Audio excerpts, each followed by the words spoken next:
This is a Hagmann Hagmann report for today. It is Friday, August 15th, 2014. It is a follow-up Friday. I think from now on we're going to have follow-up Fridays. It sounds like a plan. I'm Doug Hagmann, co-host with my son Joe Hagmann. Together we are the Hagmann Hagmann Report, fellow investigators, researchers, talk show hosts.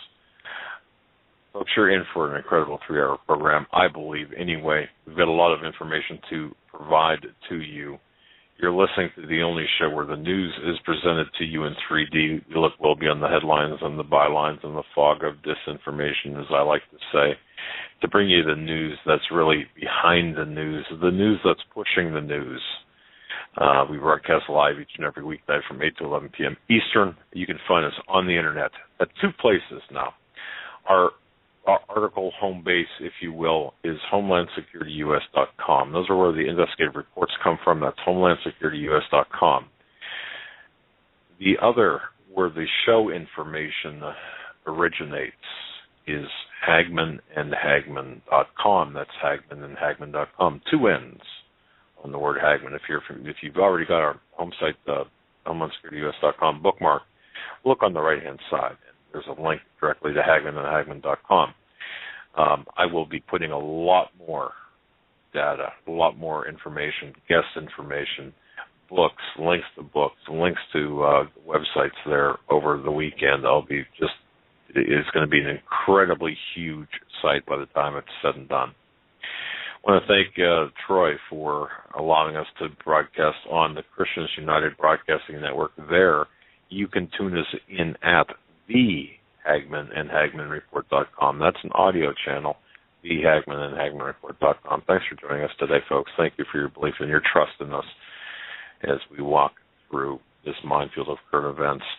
Tomorrow, for the weekend edition, what a fantastic lineup we have for you. I would say, well, just go over to Hagmann and Hagmann.com and look at the lineup for tomorrow, and I'll tell you. We're going to have on, Sheila Zielinski will be the primary host of the Weekend Report. We're going to be having on Chuck Baldwin, author of Romans 13. We're going to be having on Ben Swan. Folks, you know Ben Swan. Talked to him this morning, great guy. And also about 45 minutes worth, roughly, give or take, of Gerald Celente tomorrow. That's the weekend edition. Excited about that, folks. Now, for tonight, just want to say this. We had a pretty full week this week. We had Nathan Leal on last night, of course, and we had Sandeo on Tuesday. We had Pastor Langford and Steve Quayle on as well. And one thing I want to mention is we've got some unfinished business to take care of. Okay, now, Joe, am I hearing things? Is there... No, you must have something going in the computer, because I hear it too, but I hear it very faintly. All right. Hold on, folks. Some of these websites have, I don't know if you've noticed, have updated where all these ads were popping up now. And that's one thing, folks. There we go. That's one thing. I'll say this. I will never, ever have a website or be superintendent of a website that has these automatic audio come on and video things come on. That just drives me absolutely batty. This being a follow-up Friday, let me just explain this real quickly. Joe will be getting in news for the first hour. The second hour, I've asked, because of what Nathan Leal had said and because of some developments, I think it's very important to understand what's really taking place here. You know, the second hour, I've asked to be joined by W for as long as possible, and here's the reason. Folks, this weekend, Obama is flying back from his vacation to Washington, D.C. He's expected to return to the White House on Sunday. But it's interesting because no one is saying why he's taking this unusual and costly, I might add, trip back to Washington. Now, think about Nathan Leal for a moment, what he had said yesterday. And this is all going to connect together, and this is why I asked W to come on, because he's got specific information about this in particular. Yeah, we touched on it yesterday briefly, but he is in Martha's Vineyard right now on a vacation. Correct. Now, Obama is the 44th president. We know that. Well, he's the 44th man. He's considered the 44th president. I personally have not seen verification of his identity to make him the president, but people call him the 44th president. His number is 44. Based on my research and my inquiries, which go well beyond what the Hill's reporting and other websites are reporting, guess how long Obama will be staying in town? I haven't seen it, but 4 hours? 44 hours, roughly. So he'll be there Sunday till Tuesday. Correct. Now, that's different than what was being reported yesterday for a quick stop and turn around, like he forgot his phone type deal, as they were reporting. Right. And you've got to ask yourself why. Why would he come back? Because no one's talking, and it's interesting because of there are other numbers that coincide with his visit. There's a lot of occult numerology going on right now, and a lot of things, folks, that frankly, the deeper I get into this, the more questions I have, the more everything seems like it's not a coincidence, and we'll be talking about that deeply in the second hour, things that you need to know and that are far beyond anything coincidental. And we need to have this discussion for a couple of reasons. But the biggest reason is, I believe, it's going to at least raise awareness of this occult numerology and what playbook they're using. And from that, we could perhaps extrapolate their objectives, agenda, and even to the extent of perhaps identifying the real bad players here, okay, based on occult numerology and what's going on. I'm not saying we've got all the answers, but what I'm saying, after you hear what will be disclosed during the second hour, I think it'll make you pause and say, wait a minute, this is not right. So I'm looking forward to that. Pray, ladies and gentlemen, for a good, solid connection. Pray over our technology. Pray over that we can, in fact, have this discussion. It's an important one, very important one. And this does involve the number 44, the number 216, the number 17, all over the place. And it's kind of a secret handshake sort of club deal thing going on. And you'll better understand it when we discuss it during the second hour. But this hour, I'll lead this off, and then I'll turn it back to Joe. Joe sent me this. It's interesting, Senate report. Isn't this interesting? 15 Libyan sources for Benghazi investigation since killed. A delayed Senate report released this past week regarding the Benghazi attacks argued an FBI investigation has been weakened by the deaths of a number of cooperating Libyan sources. Isn't this not coincidental? You know, you look at Hillary Rodham Clinton as Secretary of State. You look at Obama as the individual in the Oval Office. You look at Brennan as the Islamic Muslim CIA chief.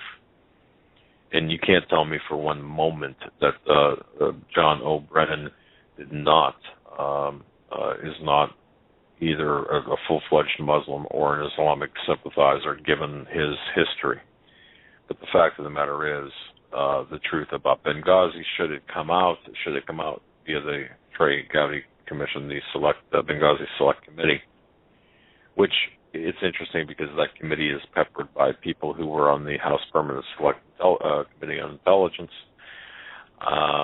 Should the truth come out that we were being baited into World War III and obviously arming the anti-Assad rebels. Of course, there will be more than impeachments, and there will be criminal trials. It'll make Watergate and Iran-Contra look like it'll look like a Sunday school picnic. But isn't it interesting? 15 potential witnesses have assumed room temperature. Yeah, coincidence? I think not. Libyan witnesses, but nonetheless, 15 cooperating Libyan sources are no longer available to assist the investigation because they are not dead. The report goes on to say it's unclear whether the killings have anything to do with the investigation by the U.S. Well, we know that answer to that already, and this is not a coincidence. This is all part of what they need to do to make sure that their narrative stays and remains the one that people listen to. Now, we talked about this Benghazi committee by Terry Gowdy's the head of this investigation, and do we think it's going to yield any meaningful results? We have a presidential election coming up where Hillary Clinton is looking to be the number one or number two Democratic front runner. I guess you could have to call her a front runner. I don't know anybody else who's thrown their hat in the ring on the Democratic side saying they're going to run. But her time at the secretary, as the head of the Secretary of State, has really, or should really, poison any chance of her becoming even a choice or a part of a choice for the presidency in 2016. And she came out with a new book recently, and I just saw this article on Judge Ben Carson. He's an outspoken doctor. His book One Nation overtakes Hillary Clinton's hard choices in total sales today. That's got to speak volumes to the Democratic Clinton 2016 team. She was paid $14 million for her book in an advance, and Ben Carson's book, relatively unknown, is overtaking hers now in the stores. So that's got to be, like I said, a big red flag to those looking at the next election, because you look at the money put into the marketing, you look at the money put into the advance that she got, and they expected a lot more from her book. So, Americans are disinterested in her. Are they angry at her? Do they even care?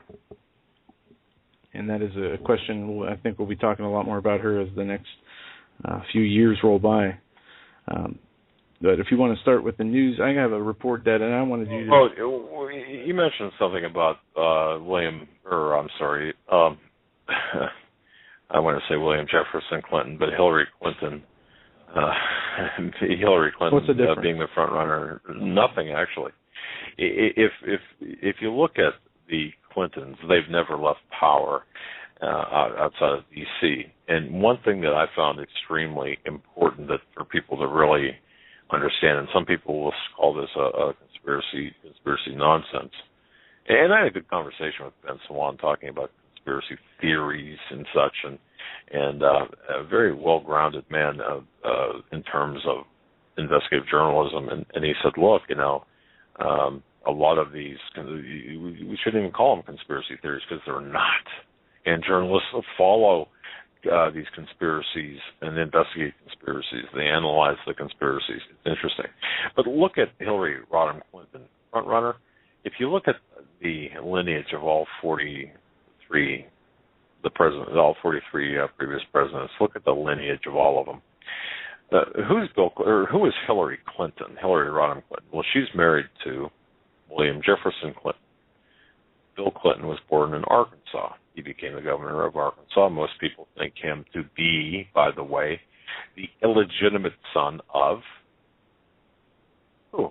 Rockefeller. Many believe it was Winthrop Rockefeller who fathered him.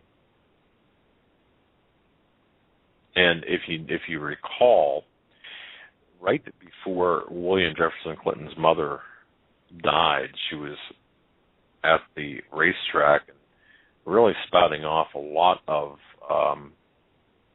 she was very, very upset that she was not. There was a lot of. She was upset because of the lack of recognition and how she really was being treated by the Rockefeller clan. So there was trouble in paradise there. You got to know. You got to figure that little boys from Arkansas just don't grow up to be president of the United States without some connections going for them. Winthrop Rockefeller, as a matter of fact, does appear to be Bill Clinton's father, and if that's the case, think about the Illuminati influence in the White House. We already have it now, but think about the Hillary Rodham Clinton. We saw advancements, especially in the banking sector under William Jefferson Clinton. What would a Hillary Rodham Clinton administration look like? Just want to throw that in there while you were talking about Hillary Rodham Clinton being the front runner. Go ahead and move on. Yeah, and I don't know if you saw this report. There's on Blacklisted News a report written by Paul Craig Roberts. Washington has placed the world on the road to war.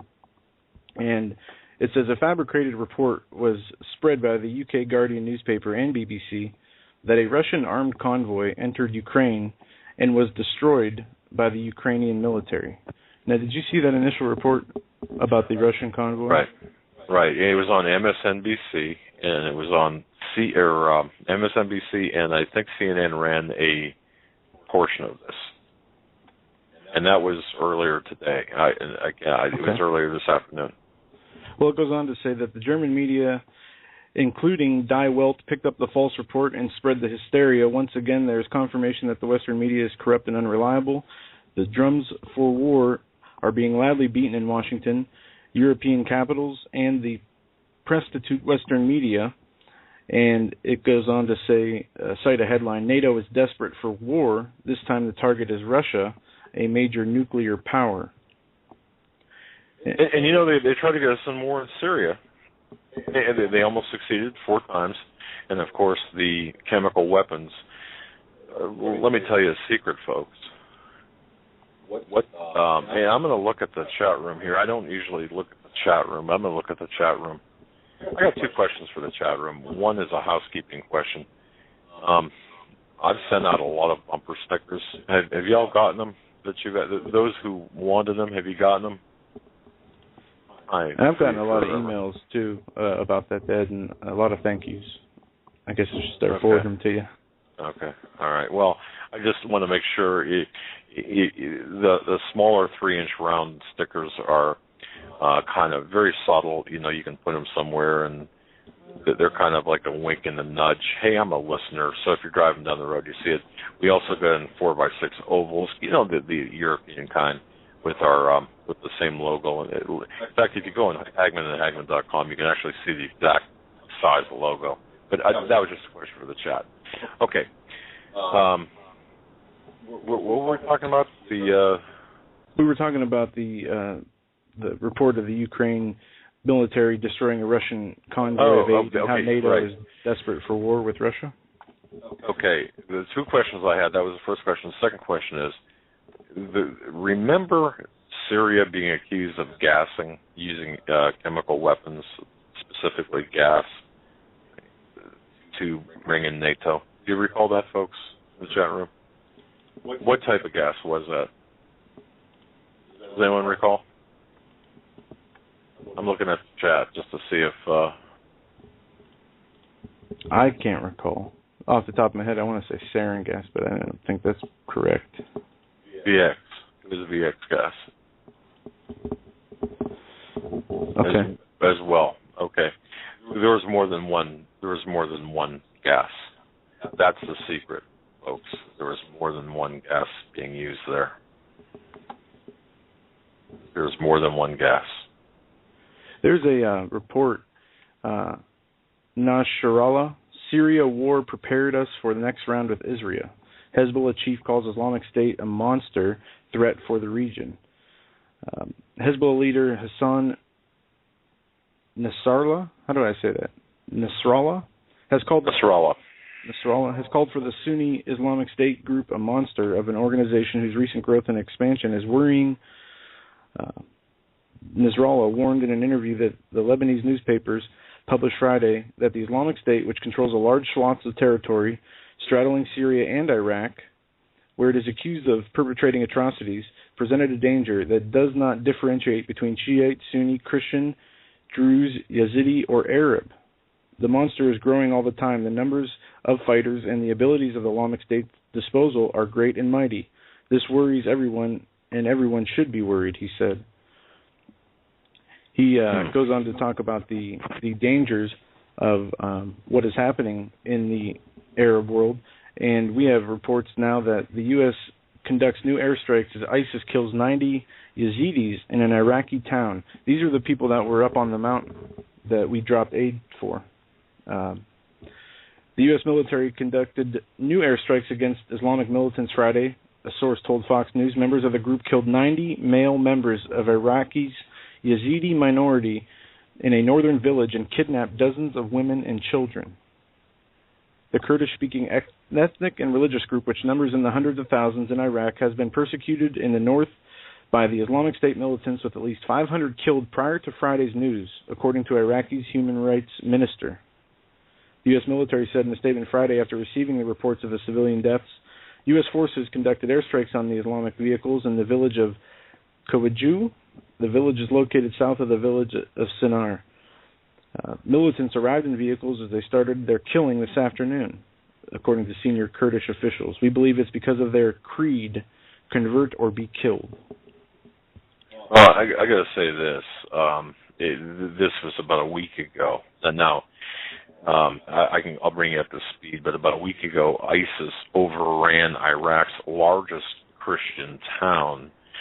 I call it Qaraqosh. Now, I don't know how you pronounce it over there in Iraq. It's Qaraqosh.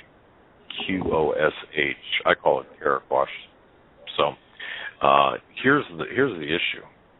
There were about 40,000 trapped Yazidi people atop the Sinjar Mountains of northern Iraq.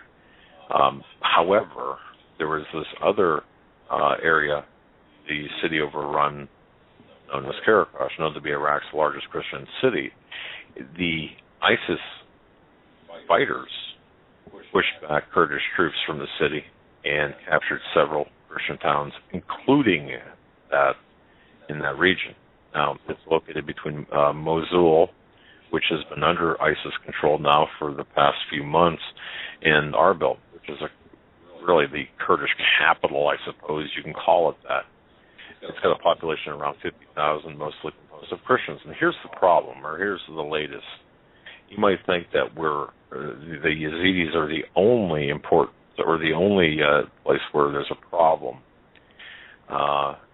There's a relief organization right now that's very active in that Qaraqosh area. It fell to ISIS. What ISIS is doing, and this is so unpleasant, they're systematically beheading Christian children. They're raping the women, beheading the children. They're drinking the children's blood. They're eating, cannibalizing, I suppose, is a better way of saying it.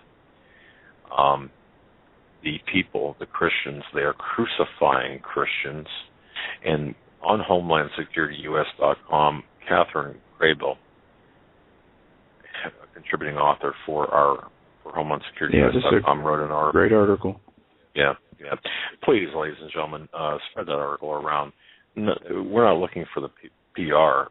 Catherine Crable is a great writer in her own right. She wrote this and explains the situation with respect to the Christian plight.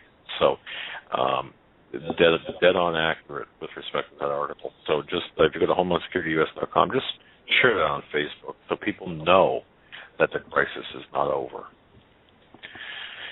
It's horrible. It's horrible. And I'll put that link in the chat room for people so they have it here. Another interesting article, or not article, I guess this is a Department of Homeland Security release that I saw that caught my attention, which I really wanted to get into. Department of Homeland Security warns of domestic violent extremists targeting government officials. An intelligence assessment of the DHS security demonstrates law enforcement's growing fear of violence from anti-government extremists, emboldened by the recent standoff at the Bundy Ranch in Nevada. This report was released the 22nd of July by DHS Intelligence and Analysis, warns of an increasing trend of anti-government violence from what are described as domestic violent extremists inspired by the recent standoff at the Bundy Ranch in Bunkerville, Nevada. The report, titled Domestic Violent Extremists Pose Increased Threat to Government Officials and Law Enforcement, was obtained by published by Public Employees for Environmental Responsibility, a nonprofit alliance to local, state, and federal resource professionals that have been advocating for criminal charges against Clive Bundy and malicious snipers involved in the April standoff with the Bureau of Land Management. In recent months, the report suggests there have been a notable increase in violence from domestic extremists motivated by anti-government ideologies. Compared to the previous 4 years, DHS assesses that the perceived victory by militia extremists is a show of force against the Department of Interior Bureau of Land Management, will likely inspire additional anti-government violence over the next year. The report reflects a current trend in national law enforcement community that views the rise of domestic extremist groups, variously referred to as militia or anti-government extremists, as well as sovereign citizens, a significant threat to the safety of government officials, law enforcement, and first responders. A recent survey conducted by the National Consortium for the Study of Terrorism and Responses to Terrorism, START, at the University of Maryland found that law enforcement throughout the county or country identifies sovereign citizens as a top terrorist threat, greater even than those posed by Islamic extremists. And the report goes on from there. We're living in an upside-down world, really, aren't we? With this, of course we are. Yeah, seeing as there was no violence from the, Bundy situation, what they go on to say is through the law enforcement agencies have been warning for years about the potential of violence perpetrated by members of so-called sovereign citizens movement who believe that the U.S. government is operating outside of its jurisdiction and generally do not recognize federal, state, and local laws, policies, or government regulations. The DHS recent assessment does not focus on members of this group. Instead, the assessment focuses on domestic violent extremists motivated by anti-government ideologies and a common perception of government overreach and oppression. Unlike sovereign citizens, these groups and individuals recognize government authority. However, they may engage in acts of violence due to their perception that the United States government is tyrannical and oppressive and needs to be violently resisted or overthrown. The assessment refers repeatedly to militia extremists who are defined as facilitating or engaging in acts of violence directed at federal, state, or local government officials, infrastructure, in their response to their belief that the government deliberately is stripping America of their freedoms and is attempting to establish a totalitarian regime. And it goes on to talk about the Clive Bundy situation. They say victory at Bunkerville. From Breitbart, though? Is that from? Did that Breitbart originate? No, they wrote an article about it, but this originated from the Department of Homeland Security and START, and it was released by an Public Employees for Environmental Responsibility. Okay. This was on. This PDF was up at the beginning of the week on the 14th. Right. It was posted to this site I'm looking at here and to Breitbart, but it did not originate there. It was out a few days before that. But they talk about it talks about in here the victory at Bunker Hill. Well, the thing that got me was from the report, and the Breitbart it highlighted this, and once again, folks, from the report, it quotes, or I'll quote. I want to thank Marianne for sending this, and something else I'll mention as well. But from the report, the report states, after years of only sporadic violence from violent domestic extremists motivated by anti-government ideologies, comma, and that's the first part of the sentence. Think about that. After years of only sporadic violence from violent domestic extremists motivated by anti-government ideologies, I should say, INA, which is the intelligence and analysis part of DHS, has seen a spike within the last year in violence committed by militia extremists and lone offenders who hold violent anti-government beliefs. Okay, so do you see how that's worded? That the fear that this instills, and of course, you can just, well, from there you can go on. Moving on a little bit here, because we're really hit a lot of information. I want to thank Marianne again. Again, this being a follow-up Friday. Go ahead, sir. Well, I just wanted to touch on this report one more time. Sure. And it goes on to say, recent spike in anti-government attacks and plots since November of 2013 is the increase is believed to be motivated by a perception of government actions addressing political issues such as gun control, land use, property, and other activities as interfering with their individual rights and oppressive measures that warrant violent reprisal against U.S. government entities and law enforcement. It says historically, spikes in violence have followed high-profile confrontations involving the U.S. government, including Ruby Ridge, Wake, and Waco. DHS identifies the recent standoff with the Bureau of Land Management agents in Bunkersville, Nevada, as an example of such an event that could inspire further violence. There was no violence involved in this issue, involved in Clive Bundy. No shots were fired. Nobody was killed. Yes, there was a uprising to a show of force that was brought to Bunkerville. But it goes on to say that the militia extremists believe that their show of force against the Bureau of Land Management in April standoff was a defining victory over government oppression and is galvanizing some individuals, particularly the militia extremists and violent lone wolf offenders, to actively confront law enforcement officials, increasing the likelihood of violence. The extremists, emboldened extremists, and like-minded lone offenders will attempt to replicate these confrontational tactics in future force armed standoffs with law enforcement and government officials. They say that there are several events having a connection to Bunkersville based on news reports and information provided by law enforcement. And the biggest issue they can connect to this is the murder of 2 Las Vegas police officers that were committed by Jared and Amanda Miller, who were at the Bundy Ranch long enough to be kicked off by the son of Clive Bundy, who went on to murder 2 police officers. Right. Not Bundy's son didn't murder the 2 police officers. No, he kicked these people off of his land because of their violent views, which was reported at the time of happening. So, I mean, all this in this report, it just bothers me. You know, the title, Domestic Violent Extremists Targeting Government Officials. You know, as I said, and I'll reiterate, at Bunkerville, where Ted Bundy and Bureau of Land Management had a standoff, there was no violence. Ted Bundy, no, Clive and Bundy. Oh, sorry. Clive and Bundy. There was no violence. And I have yet to see a connection, aside from the people who were on his property that were told to leave, and any other, except for that instance, I haven't seen any other or heard of any other threats or violence of any kind. No, but it provides the excuse for the interesting use of the word perception. And it's the perception, the perceived threat. It's not the actual threat, but the perceived threat.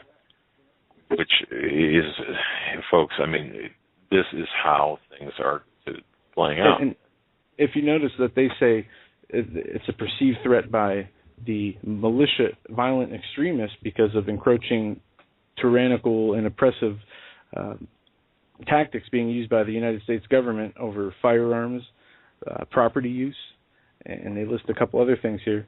And it's a perceived threat to law enforcement as well. The word is used in both for the extremists and against them, which, you know, as you can perceive anything. You know, you talked about the conspiracy theories, and, you know, we're no longer dealing with conspiracy theories. We're dealing with factual events that can be proven one way or another.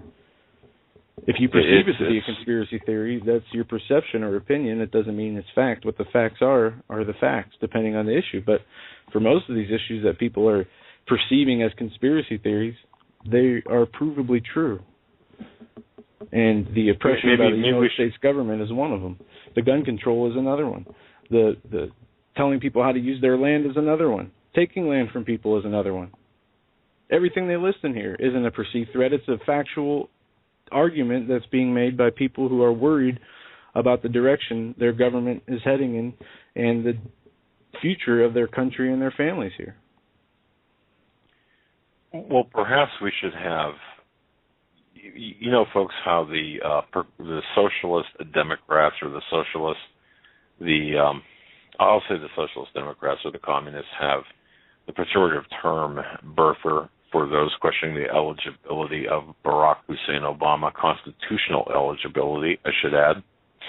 Maybe we should have our own term for those who make fun of those people wanting to look at conspiracies, because conspiracies do exist. Otherwise, they would not be listed in Black's Law Dictionary. Otherwise, courts would not file charges against people for conspiracy. So conspiracies do exist, but maybe we should have our own pejorative term for those mocking the people wanting to know more about conspiracies.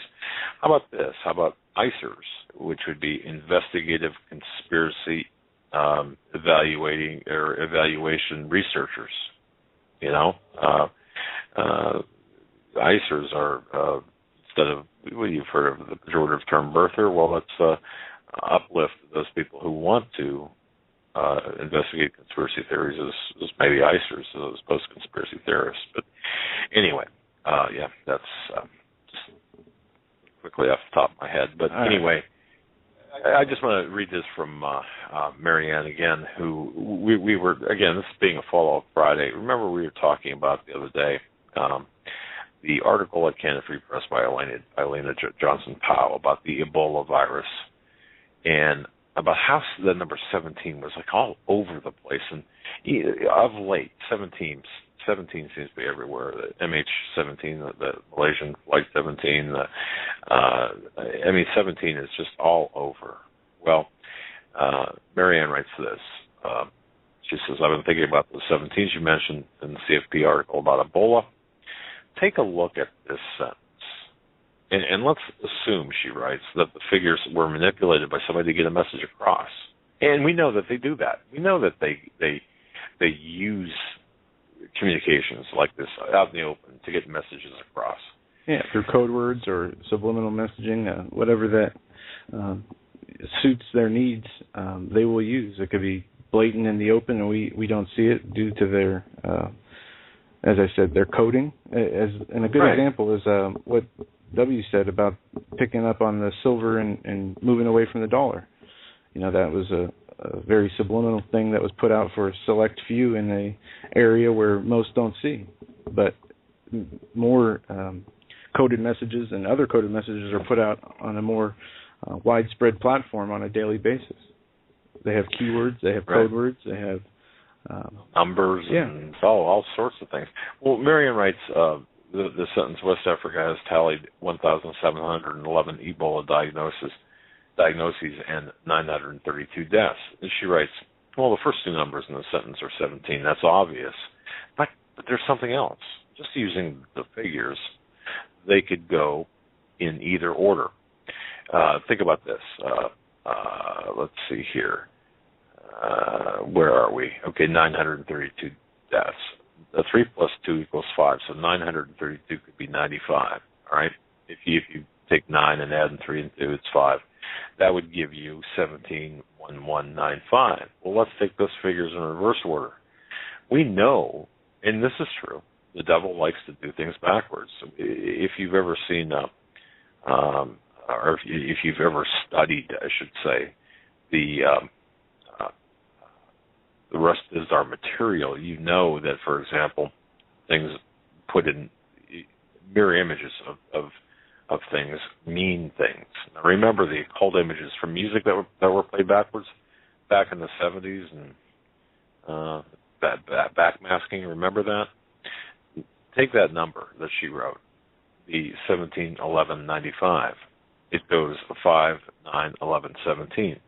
And if you take 9 and 11 from it, then you get 517, which leads you to Ezekiel chapter 5, verse 17. And didn't we talk about Ezekiel 5:17? Not just once, but a couple of times this week. Yeah, Nathan had us, in the latest instance, Nathan had us read it on air last night. And just for those who missed it, Ezekiel 5:17 says, "So I will send upon you famine and evil beasts, and they shall bereave thee, and pestilence and blood shall pass through thee, and I will bring a sword upon thee. I, the Lord, have spoken it." Exactly. Now again, she writes, and we acknowledge the fact that this all could be coincidence. We could be, we're looking through a glass darkly. But the fact that, but here's a sentence that really kind of made me wonder a little bit. Where did they get these numbers from? 43% of them, referencing the victims, recovered after intravenous treatment. Now, here are the numbers, and think about these numbers for a moment. Even when the serum was administered, 104 to 120 hours. Now, she highlights the 104 and 120, as I would do as an investigative researcher and investigator. Well, when you take the numbers, and remember, you don't use zeros in occult numerology. 4 plus 1 plus 2 is equal 7. And then when you have the 1 in front of it, of course, that makes 17. So there's another 17. She writes it could be nothing. It could be coincidence. But as you said, it could be the elites using numbers to send messages. All we're saying, folks, is there's something going on here. And people might laugh and they might get snarky. No, I've got the snarky emails, and I've got emails of people with fresh eyes, like Marianne, fresh eyes, looking at this, saying, "Wait a minute, there's something odd here with these numbers." So, using your fresh eyes, ladies and gentlemen, knowing the occult numerology, how these people like to communicate, I urge everyone to send me whatever research you might have. And by the way, I want to thank a number of people for sending me their documentation. We received a box, ladies and gentlemen. It weighed, I think, 32 pounds, and inside the box were several binders that were full of papers of research done. What I said, I think the box is 32 pounds of papers. Thank you. You know who sent it. The person that sent it, you know who sent it. Obviously, not too many people send that many binders and that many papers. And I also want to give a mention to JT. JT, we received what you sent. Just want to say thank you. But nonetheless, okay, again, follow Friday kind of house cleaning. A lot of information that we're going through, believe it or not. If you, again, I would urge, please do not dismiss what we're talking about as just lunacy. There's communication. There's covert communication going on.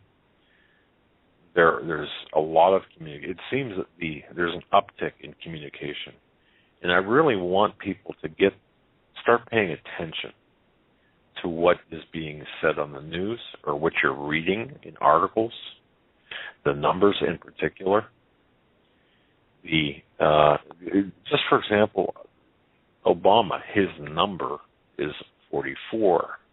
44 rays in the rug on the Oval Office. He'll be on the ground for 44 hours from Sunday through Tuesday in an inexplicable purpose, or at least the purpose we don't know about. But there's another 44 that's built in there. A couple of more 44s that are built into that visit from Obama. Aside from him being the 44th president, the 44 hours he'll be on the ground. Well, all that 44s because that relates to the larger picture of what we're going to be talking about during the second hour. Yeah, talking about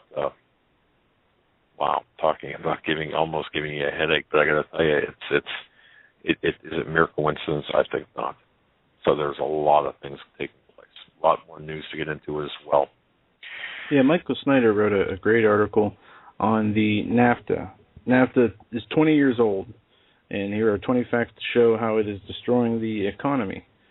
And we don't have to go through all these, but It says, back in the early 1990s, the North American Free Trade Agreement was one of the hottest political issues in the country. When he was running for president in 1992, Bill Clinton promised that NAFTA would result in an increase in the number of high-quality jobs for Americans and that it would reduce illegal immigration. Ross Perot warned just the opposite would happen.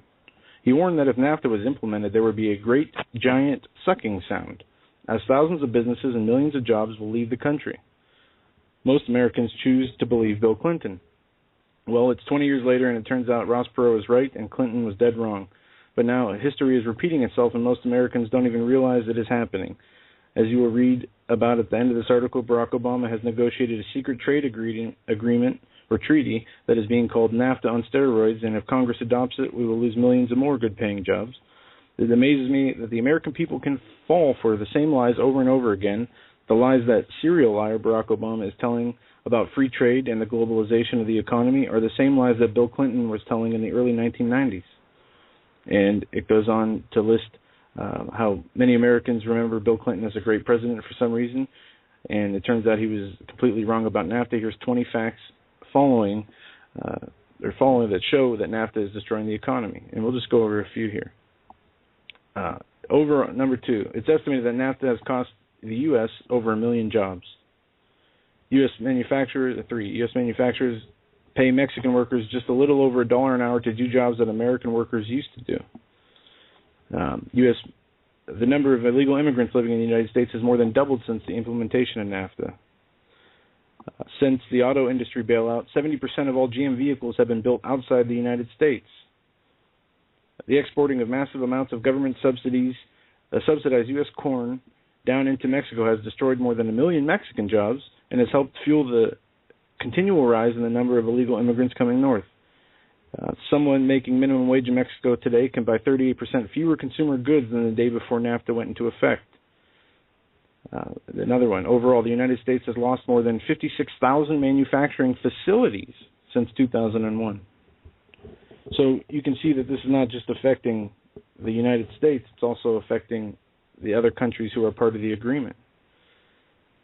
In 1994, only 27 million Americans were on food stamps. Today, more than 46 million Americans are on food stamps. And it goes on from there. And it says, after America, this is former CIA director David Petraeus, he said about NAFTA, after America comes North America. Petraeus said confidentially in answering the question about what comes after the United States. The theme of the panel discussion, are we on the threshold of a North American decade? ? He also boasted about how the three economies have been put together over the last 20 years as part of the implementation of the North American Free Trade Agreement, which is NAFTA. And many other comments and quotes, if you just look up the title, NAFTA is 20 years old, you will find that article by Michael Snyder. It is right on the money. And this NAFTA agreement being 20 years old, we now have with the North American Free Trade Agreement, we have the the Trans-Pacific Partnership. We now have what Obama did through executive order, an African trade agreement. And they are shrinking the globe and its economy. They're combining the globe. They're consolidating the economies. And it's just going to continue to spiral. It was once said that a U.S. market crash wouldn't affect other countries, but now we see how any crash in any country affects the greater economy as a whole. And this is going to continue to get worse with the globalization that the Department of Homeland Security warns about is a perceived threat by the militia, the violent militia members. Right. Well, by the way, I just got an email here. When Debbie does come on, you were talking about the economy. You were talking about different things. Michael Snyder article. I got an email. Can you ask W when we went on the electronic silver fix today? Why did silver go down? Also, is the new fix a scam? The latter, of course, yes, it's a scam. But we'll let W explain that. But well, if I can, I remember when he talked about this, he said that there's, metals could still go down. That it doesn't mean that you'll see a direct influx in the price of silver or a direct downturn in the U.S. dollar. He said it was a turning point, and not that either one would go one way or the other too quickly, but a beginning of a trend more or less than anything else. Right. Look, here's the thing that people have to remember about gold and silver, which is not related to what W or V had said. Gold and silver, of course, or not related to the timeline. Let's just put it that way. Gold and silver are nothing more than preservation. It's preservation of your wealth. All right. Period. That's all that is. It's not an investment. It's not anything that you don't retain gold and silver to make money on it. You retain your wealth. That's the trick here. Now, the value of gold and silver, there's two things going on. The value of gold and silver is being manipulated. The value of the U.S. dollar is being depressed as well. But the manipulation is outweighing the depression of the dollar. So what we're seeing is the value by U.S. dollar standard is going down in gold and silver. Now, what W is talking about the coding in the 15th or the 17th, depending on which calendar you used, that has nothing to do with the price or value of the gold and silver. It's just kind of a heads-up, kind of a message. Remember, we had talked about messages. This is all that. That's all that is. So do not be confused with, oh my goodness, silver's going to go up or silver's going to go down. No. It has nothing to do with that. It's just a code about a message. That's all that is. So. And I don't believe we'll ever see a true market value price of silver or gold until things are too late. I don't think that will be worked out until after an economic crash and a system of trade began to be implemented amongst community members. I don't think you'll ever see a silver again at $50 price. And no matter what the price of silver is, under $20, as you've pointed out extensively, Dad, that the price of mining it alone and selling it is worth more than what it is right now. Yeah, exactly. And the fact is, you're going to see. Well, and I saw this on a recent news telecast where they had a financial advisor on saying, "Oh, you don't want to be in gold and silver." In fact, the man even referenced gold and silver, like I'm not even sure, was it Bernanke or one of his cohorts saying that they're barbarous relics? Who said that? I don't recall who said that. Bernanke, I believe. Okay. Yeah, and I thought that was a rather interesting statement. So anytime that they're trying to talk you out of holding gold and silver, of course, means that this would be a good buying opportunity. And I happened to see I saw on a list, what do you call those email lists there? Anyway, about silver going down, could silver go down to $9 and gold go down to $700? And my goodness, maybe we should get out, and on and on and on. That's what they want. Yeah. Yeah, and I'm thinking, how they don't understand. They really don't get this. They don't. People don't get. They're not understanding this. Look at all the companies that have popped up that on TV commercially advertise alone, nationally, let alone locally, that will, you send them your gold or silver or your jewelry, and they send you back a check. These companies are continuing to pop up, and they're not doing this because, they're trying to help you. They're trying to scoop up any form of real wealth that is left here because it is a hedge against their paper fiat currency. Right. Yep. So, folks, be very careful. If you have in your safe at home or under your mattress or in your glove box or buried in your backyard, wherever you might have it, if you've got silver or gold or whatever, you hang on to it. Now's not the time to get rid of it, certainly. but hang on to it because, again, you have to look at it as a preservation of wealth. And look, I'm not a financial advisor, but I'll say this: if gold is a good bargain at 20, it's a good bargain at 10. There's an even better bargain at 10. And those people who purchased it, and I see this too, the people who purchased it at $40 or $38 or $37. And by the way, my father-in-law was in that position as well, really in that position. He purchased when it was very, very high. At least he has a family, or at least family members who understand, look, you don't sell when it's low, and it's still, regardless, it's still a preservation of wealth. You're going to want to hang on to it. So the people who are beating their chests and they're ripping their hair out because of the current value of gold and silver, folks, just hold on, because I do believe, as Jim Willie has stated, Gerald Celente, you'll hear tomorrow on the Weekend Report, and others, they'll be talking about precious metals and really the rise in the precious metals. So, and from a few what you'd call elite insiders of their own writing, they don't even touch paper money,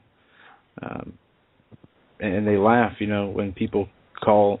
I saw one writing where they talk about the issuing and lending of paper currency and how it's a joke to ask somebody to borrow something that's worth nothing.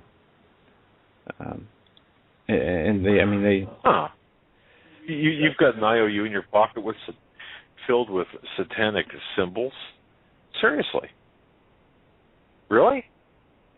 And the only reason that's worth anything is because people have agreed that it's worth something. Whereas if you're holding a piece of gold or silver, it's worth something, well, because people have for millennia agreed that it's worth something, and it is based on its rarity. But having said that, folks, we've reached the top of the hour. Oh, no, we haven't. I'm looking at the wrong clock here. Well, we can, in the last closing minutes of this Friday first hour, a recent article on Ebola has come out. Ebola epidemic most likely larger than reported, the World Health Organization has said. And West Africa's deadly Ebola epidemic is probably much worse than the world realizes, with health centers on the front lines warning that actual numbers of deaths and illnesses are significantly higher than the official estimates, this from the World Health Organization. So for 2,127 cases of disease and 1,145 deaths have been reported in 4 nations. That's Guinea, Liberia, Nigeria, and Sierra Leone. The World Health Organization announced Friday, but the organization also warned that the actual number is almost certainly higher, perhaps by a very considerable margin. Now, you all talk about fear-mongering. It definitely is. Well, it is, but when I was talking to Ben Swan this morning, name dropping, I'll say this. He told me, because I asked him, I said, what do you think about this Ebola? And he kind of took your position a little bit. But he said, it takes your eyes off of the economy, doesn't it? Yeah, And I saw reports Bill Gates, got on his yacht and left the country when this broke. The Ebola story broke, or last week, I believe. I don't know where I saw that from. I'll have to grab that report. But and I don't know if you saw this. In the last minute, we have Soros makes a big bet on a market crash. Does Soros know something we don't about the S&P 500? And we can get into that after W comes on, and many other stories that are important. And folks, you're going to want to hear. You're really going to want to listen to what W's going to say. I didn't mean to talk over you, Joe, but you're really going to want to listen to what W's going to say. If you can, take this opportunity at the break, if you're listening by your computer, to grab a pencil and paper. You might need it for this. Having said that, Joe, I'll let you go ahead and take us out. All right, folks, you're listening to the Hagmann Hagmann Report on this Friday, August 15th, 2014.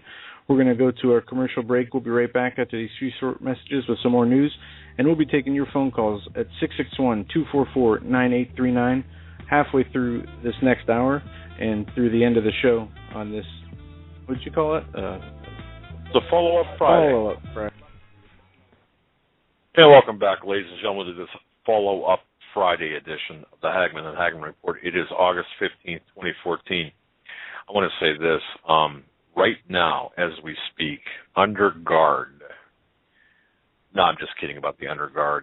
I was going to say at gunpoint, but that's not funny. But being held captive with duct tape and party favors is my 23-year-old daughter. Just want to wish her a happy birthday. She's actually having cake and ice cream right now, celebrating her 23rd birthday, which was yesterday. And just want to say happy birthday again to her. The entire world, Jackie, is listening to this, so they know that you're celebrating your birthday as we speak. So there's no, and this is the only time you listen to the program when I mention your name. So no, I'm kidding about that. She's a darling daughter. God bless her, and she's one of the greatest daughters that the dad could ever have. Very proud of her, and that's Jackie. Happy birthday. God bless you. God bless you, honey. And she's got a great mom, too, let me tell you, for all that she does. Happy birthday, Jackie. And with that, I want to also ask people to keep Mike and Jeannie in their prayers. We met Mike and Jeannie in Montana at the Whitestone Remnant Conference, and they're very active with Chance for American Survival Wholesale and with projects helping put veterans back to work. And Mike broke his ankle pretty badly this week. And there's a compound fracture. Yeah, we asked that you guys keep him in your prayers. Apparently he just found a different job and just started that and now broke his ankle. An unwork-related accident. And we'll be praying for you, Mike. You keep your head up. Now, W was on the line. He dropped off here. So you put that bat light back up and get him to call back in. We will go right to him. And his service isn't always the greatest, so he could have just dropped off. But in the... all right, we're waiting for W to call back. Yeah, send up the bat light. And I wanted to hit on this article, and I'll keep an eye on the studio here. Population controllers call babies' carbon legacies a threat to the environment. I guess it takes global warming hysteria to get the bioethics movement to criticize what is known in the trade as an artificial reproductive technology. And I'll save that article as we do have W with us now. Good evening, W. It's great to have you back on the show. Yeah, how you guys doing? Good. Yeah, there? Can we keep the tension on the string tight enough where you can actually stay with us for a while? I mean, you know, the tin cans. All right. I actually did that once. I actually did that with my neighbor, Philip, and we did it from our bedroom windows, and we had upstairs windows between our houses, and it actually worked pretty good. We could talk loud enough that we could hear ourselves over the string, or just from window to window in the middle of the night. How great is that? Told us to stop that. Okay, quiet down, go to sleep. Well, I found out that you have to use lighter string. Our string was more like twine, and twine doesn't work as good as fish line and other stuff. So there is a physics to it. So that was one of my early physics lessons. Interesting you should say that. I can understand how that would work. Like the piano wire versus the commercial brown twine. But with that, this being a follow-up Friday, of course, Nathan Leal, you heard Nathan Leal yesterday. We talked about a lot of things. And in fact, he and I got to talk after the show for a little bit, and that was very enjoyable also, and commiserate a little bit on some of these things. You know, just for the sake of the audience, it is something that comes up because as church folks, there is an important apprehension towards getting all caught up in the numbers and dates and times and all this mischief, because we're warned over and over again about ordering our lives through divination and following these practices that were, outlawed by God. But the reason they were outlawed is because people were practicing them. And so that we're aware of them, though, is not the same as practicing and ordering our lives by them. And so I want to make sure that there's an important distinction there. While the discussion here is about being aware that the other team is orchestrating a lot of their actions based on these number relationships and timing and seasons and all these things. That's not the same as practicing it. We're not falling into that camp. We may be aware of it, but it's not like we're trying to play their game. We're not playing the card game. The only way to win is not to play. Well, we're not playing their game. But we are fully aware that the game's afoot, that they're playing a game amongst themselves, and that they're ordering their lives and events around it, and their feasts and holidays around certain, things, because they think they get power from them. And as you'll remember back from the May 2nd show, there's real physics behind a lot of that. It's not all just voodoo stuff. There is real physics behind some of the things that they do that is useful for them if you understand where this is all coming from. And for those that haven't heard the May 2nd show, it would be worth going back to listen to in order to understand some of the reason why that's important from a real physics standpoint. Gotcha. And as a matter of fact, I'm right now as we speak, I'll be uploading it to SoundCloud, so you will have yet another way to, and I'll post it over at HagmannandHagmann.com and make it a feature feature segment for all you folks. So, very interesting. Go ahead, sir. Well, and so with that in mind, with that caveat, so that we aren't getting anybody sideways or stressed out. So we recognize that these people, they say play by the numbers. They're ordering and orchestrating a lot of their activities, looking to see if the numbers are right, looking to see if, the alignments are right, etc. Okay, well, because they think that if they can get it just right, everything's gonna work out. That you see it. One of the scriptures is having the forms of religion, having the appearance of religion, these whitewashed sepulchers, as Christ called them. They're literally, it's a cleaned up grave. What's in there? Dead people. But it's a nice, clean place. There's pretty flowers on the outside. They doll themselves up. I see some of these Hollywood performers who are, great musicians, great actors, beautifully adorned in the finest cars and around the best people and airbrushed and sprayed and everything else and coiffed perfectly with their hair. But what's inside? What's driving them? What's in their heart? And having the right form. They can say all the right things, but is what's inside them alive with life from God, or is it, just the appearance, and inside they're dead people being run by demons? And, their wit is sharp and cutting. Their performances have secret signals and signs that are designed to, talk to the other initiates and act as though they get, you want to be successful like me, then, play the game like I do and be an initiate like me. Well, but they're lifeless inside. So, we look at the numbers that they're foisting around and trying to get the spells just right.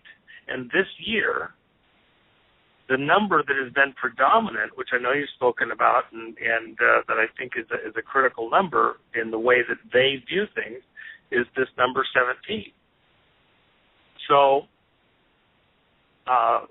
and I've said it before on the show, but we might have new listeners or people didn't hear it before, and it was one of the things that Nathan and I talked about last night. And I think this is a really important point, and that is we have a crossroads to salvation at the cross. And so that was where the road changed for us. And one of the things that Nathan raised last night was broad is the way, broad is the gate. Broad Street is this location in the circle that he found in this Pepsi commercial at this Columbus monument. And with that in mind, then we come back to narrow is the way, narrow is the gate. You know, the cross is this precise location only through Christ, through the blood of Christ, through that sacrifice in our place, can we get to God, where our sins are cleansed, the price is paid, and we can actually come into God's presence. But that's it. That's the only gate. And so then we come back. These people think that they can reach perfection by orchestrating the numbers just right, by getting the spell just right, by getting the orientations and the relationships locked in just right in relationship to what? The sun. Because at the end of the day, they actually are sun worshipers. It sounds crazy in an advanced society that somebody would be worshipers of a celestial body, but if you understand that there's physics behind it, the reason that they had to be sun worshipers is because all of the energy that they're looking for at a physical level is based on a process, based on an orientation in this subatomic physics. And somebody had to lock it in a way that would be understandable even to a less sophisticated mind. So by just pointing out orientations related to the physical sun and then ascribing formula to the bodies going around the sun and trying to lock those in to rites and feasts and times of the year so that they would conduct certain activities when those alignments were precise and allowed for this torsion energy to be stronger related to these celestial events. There's real physics, but the formulas are all based on trying to fool people into conducting these activities when it has the greatest actual physics backup. And that's why go back to the May 2nd show, and it'll help maybe to understand. It's a very long, involved conversation. I try to have it as often as I can with some of the guests that have a bit better understanding. But for the sake of just discussion, there's something there. A lot of this stuff is just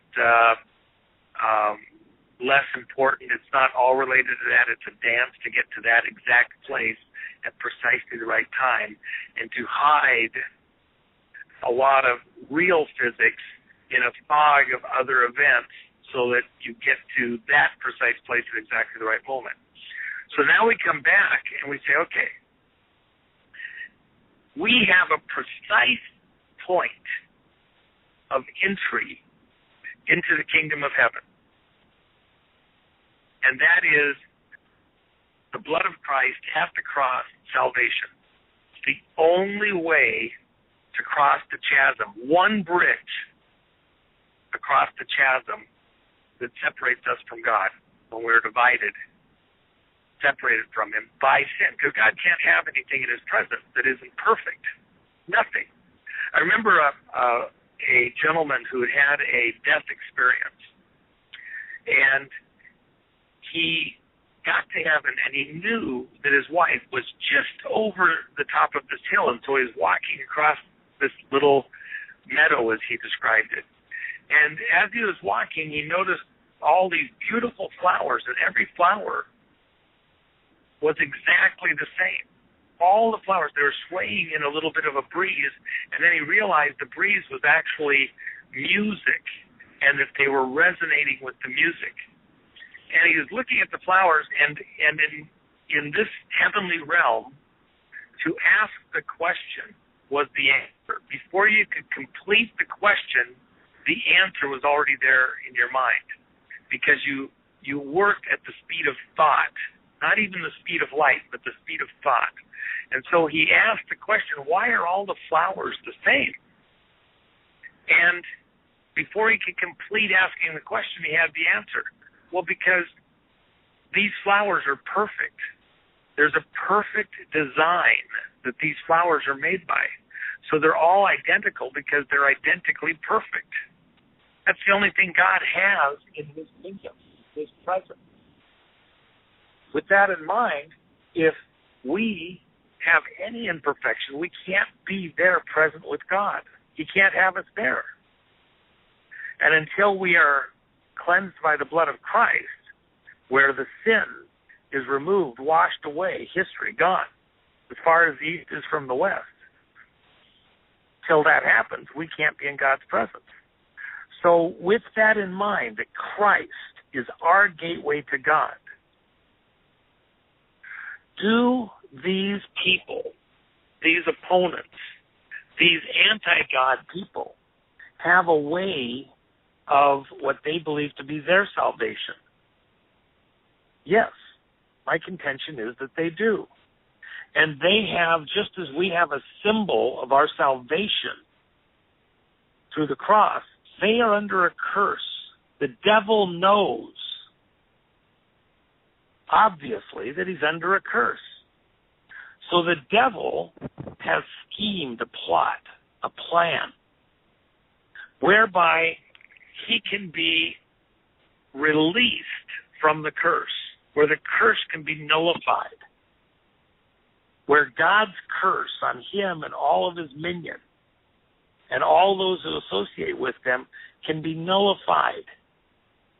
Now, to you and I, we understand with a God consciousness, with a biblical understanding, that the devil's going to lose. But remember, he himself knows that the end is near, but he deceives. And so those that are playing in his camp are deceived. They're believing a lie, and he has convinced, just as he beguiled Eve and convinced her something that wasn't true, but she bought into it, just as she shared it with Adam and he bought into it. They believed the lie and suffered the consequences. All those that the devil has enchanted have believed on a lie. And what is the lie?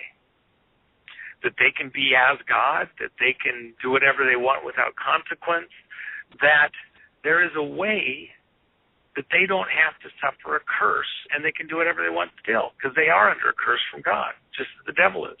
Right. What is that way of nullifying God's curse in this demonic, satanic, Luciferian, Illuminati scheme plan?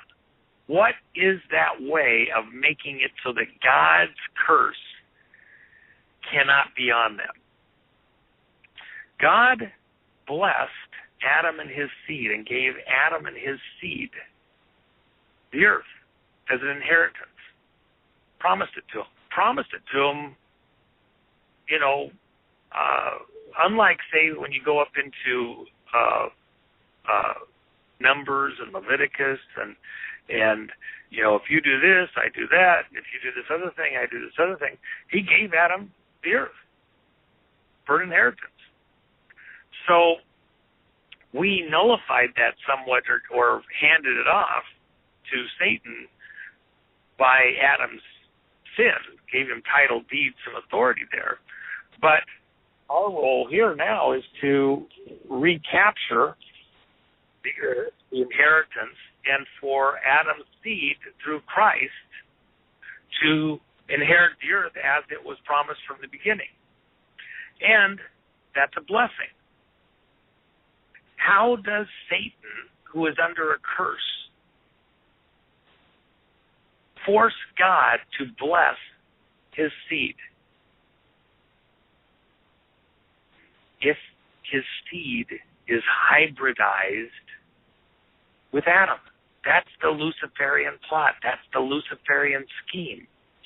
And so the contention is, and remember, true, I personally believe that this is what actually happened, but there's room for discussion, there's room to disagree, and I would allow for, there's plenty of room to say, no, I don't think that's what actually happened. But the Satanists, the Luciferians, the Canaanites today, the Canaanites of old, have been taught and believe that they are the seed by Eve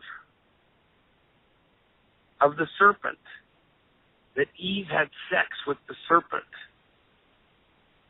and that the serpent, Satan, is the father of Cain and all of his seed, and that Abel, who was a child of Adam, that Abel, being a child of promise, was a threat to Cain and his lineage, a threat to Satan. So Satan whispering in Cain's ear, if your brother isn't here, you'll get everything. You'll get the blessing. And Cain was susceptible and did, in fact, kill his brother. We know that. But the thing that people don't recognize and don't understand, it's my contention, that as soon as Cain had killed his brother, he was headed next, and Satan was enticing him to go kill his father, Adam. Not his mother and father, his father. And what would have happened if Adam had died? There would be no other seed possible from Adam except, remember, Eve was made out of the rib from Adam's side, so there would have been the genetics there. And so God, in order to have blessed Adam, would have had to allow that Canaanite seed, even with his mother. Now, it sounds crazy, but let's think about this for a second. What happened with ISIS? This model. Remember, we got a space station named ISIS. We got these rebel groups over in Iraq named ISIS. What's the importance of ISIS? And in fact, just in case you didn't know, what's the Statue of Liberty actually? It's an ISIS idol, model, figurine. That's ISIS in the New York Harbor. They're laughing at you because you don't know their secret code, their secret messages, their secret symbology. You're immersed in it all through your culture, and you don't even know what's around you. Statue of Liberty? It's a statue of ISIS. You get your liberty through ISIS? What's the meaning of this ISIS figure? ISIS, supposedly her lover was Osiris, these ancient gods, god people from some earlier civilization, pre-Adamic civilization. ISIS had this lover, Osiris, who was actually her brother. And so she's having sex with her brother. The brother gets killed, and she brings life back to him temporarily, has sex, he has a child. The child is Horus. And then it's so atrocious, so horrible, so awful that one of the other god figures kills Osiris and cuts him up into pieces and spreads the pieces to the four corners of the earth. And so she goes out and tracks down all the pieces, and the only piece that she can't find after Osiris was killed, and by the way, he was killed on what day of the month? The 17th.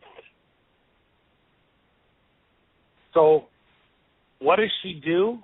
She puts all the pieces back together, and the one piece she can't find is his penis.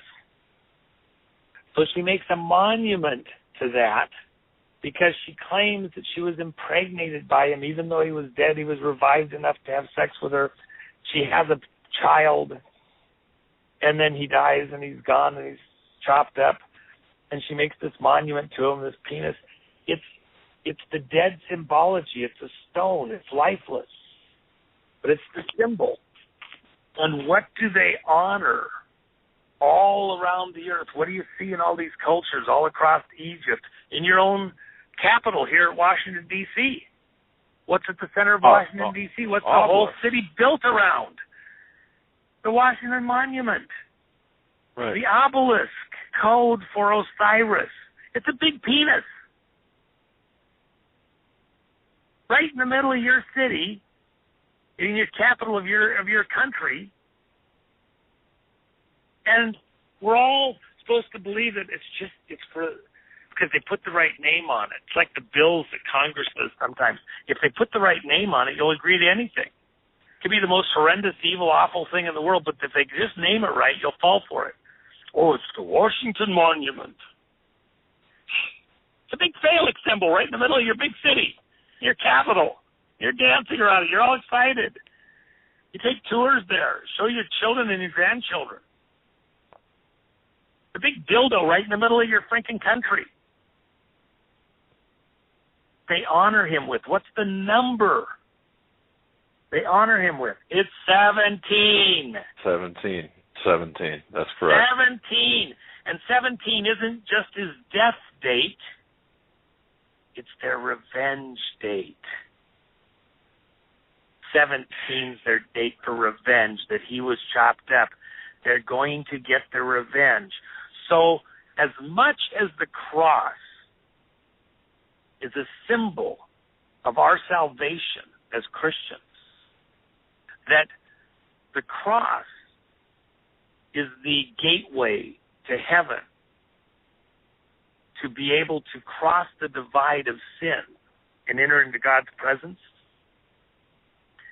The phallic symbol, which symbolizes the hybridization.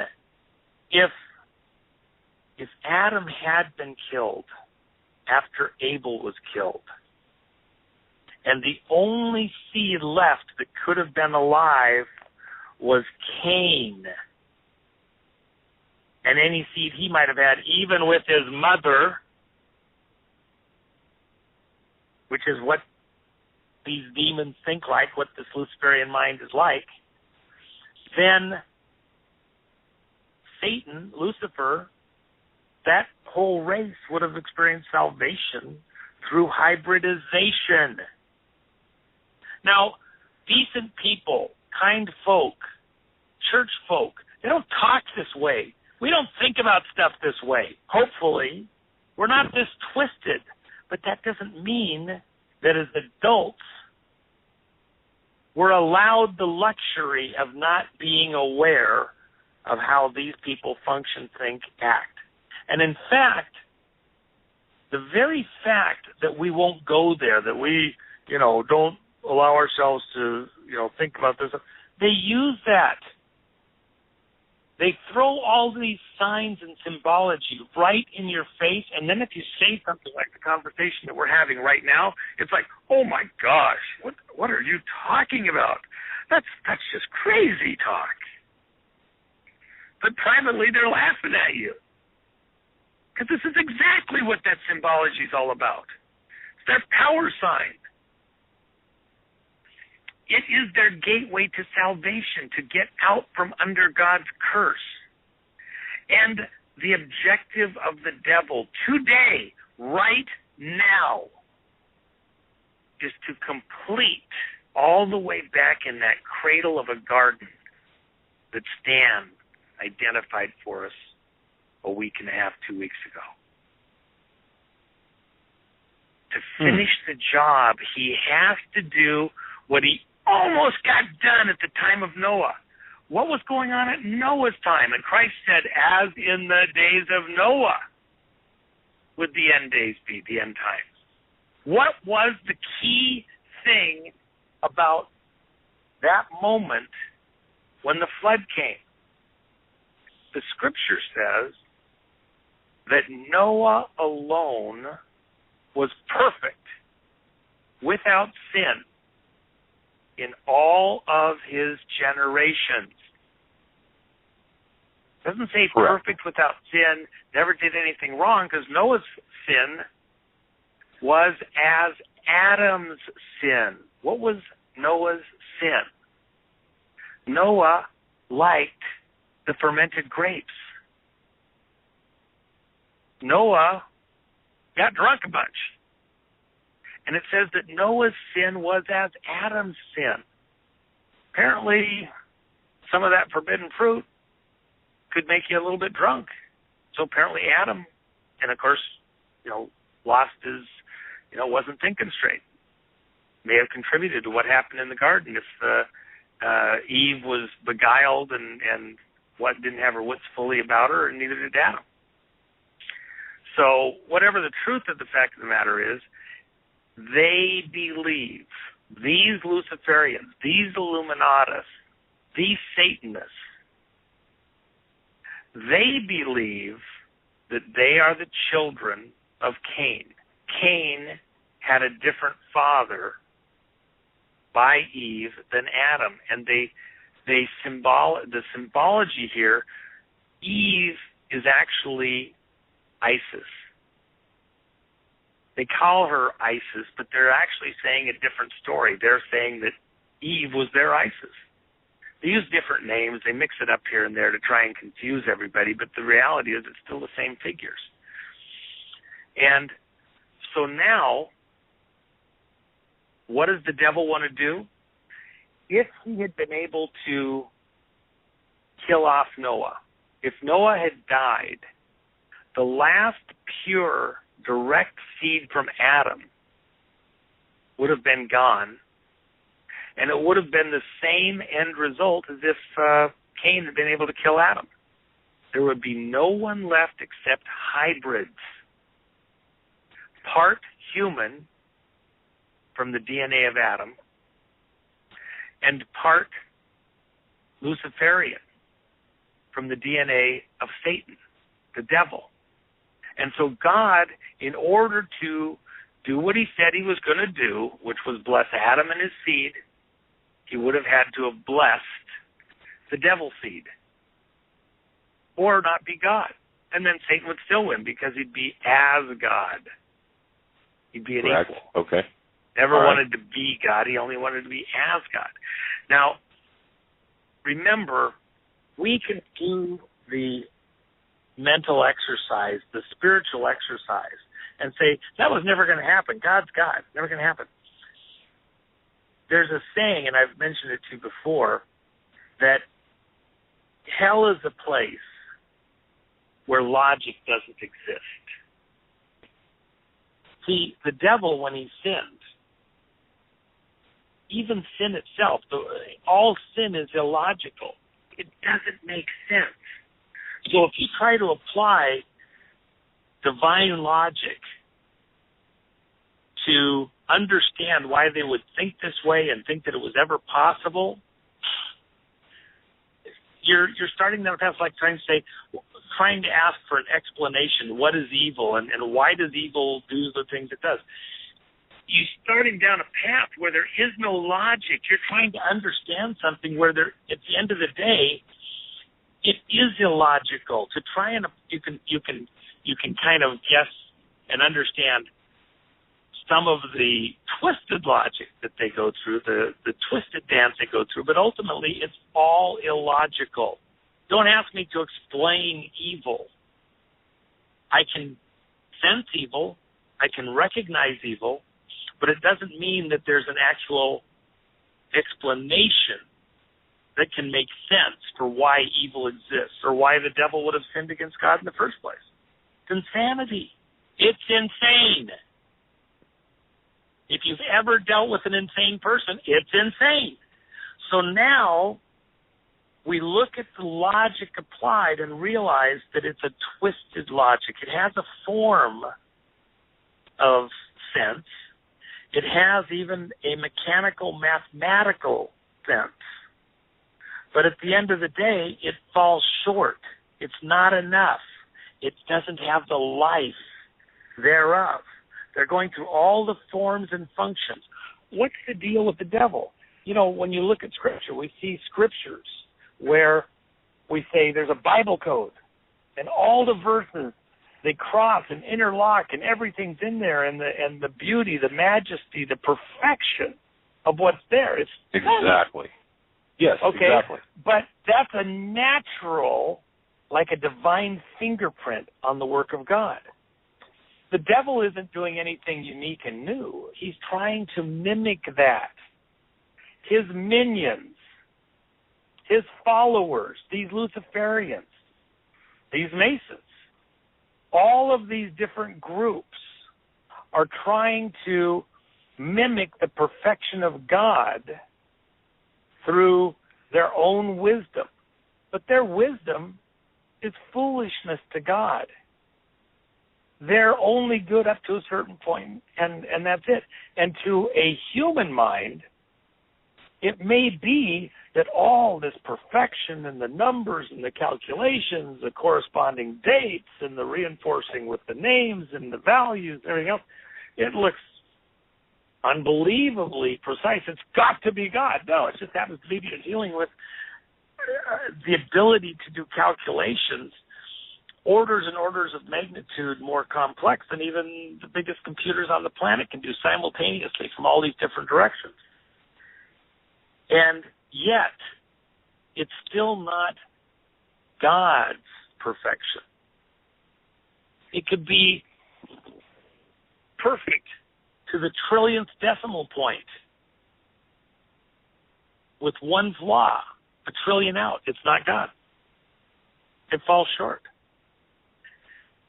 So the devil is orchestrating through all these Luciferian schemes, through all these different organizations, through all of their people to get the concoction just right, the spell just right, the cauldron, everything, the date, the time, the hour, the ingredients, the formula, how many times you turn in the circle, all precisely right like a clockwork. But it still will fall short. That's what we have to recognize. And the more they try, the more they reveal their hand, they show themselves. And in fact, they're proud to show themselves not just to the unwashed, but to the other initiates. Why? Because they're trying to self-reinforce amongst themselves that they're right and that they own the day, and to let each other know, see that sign? See, that's us. If you know the secret handshake, you'd recognize that's us.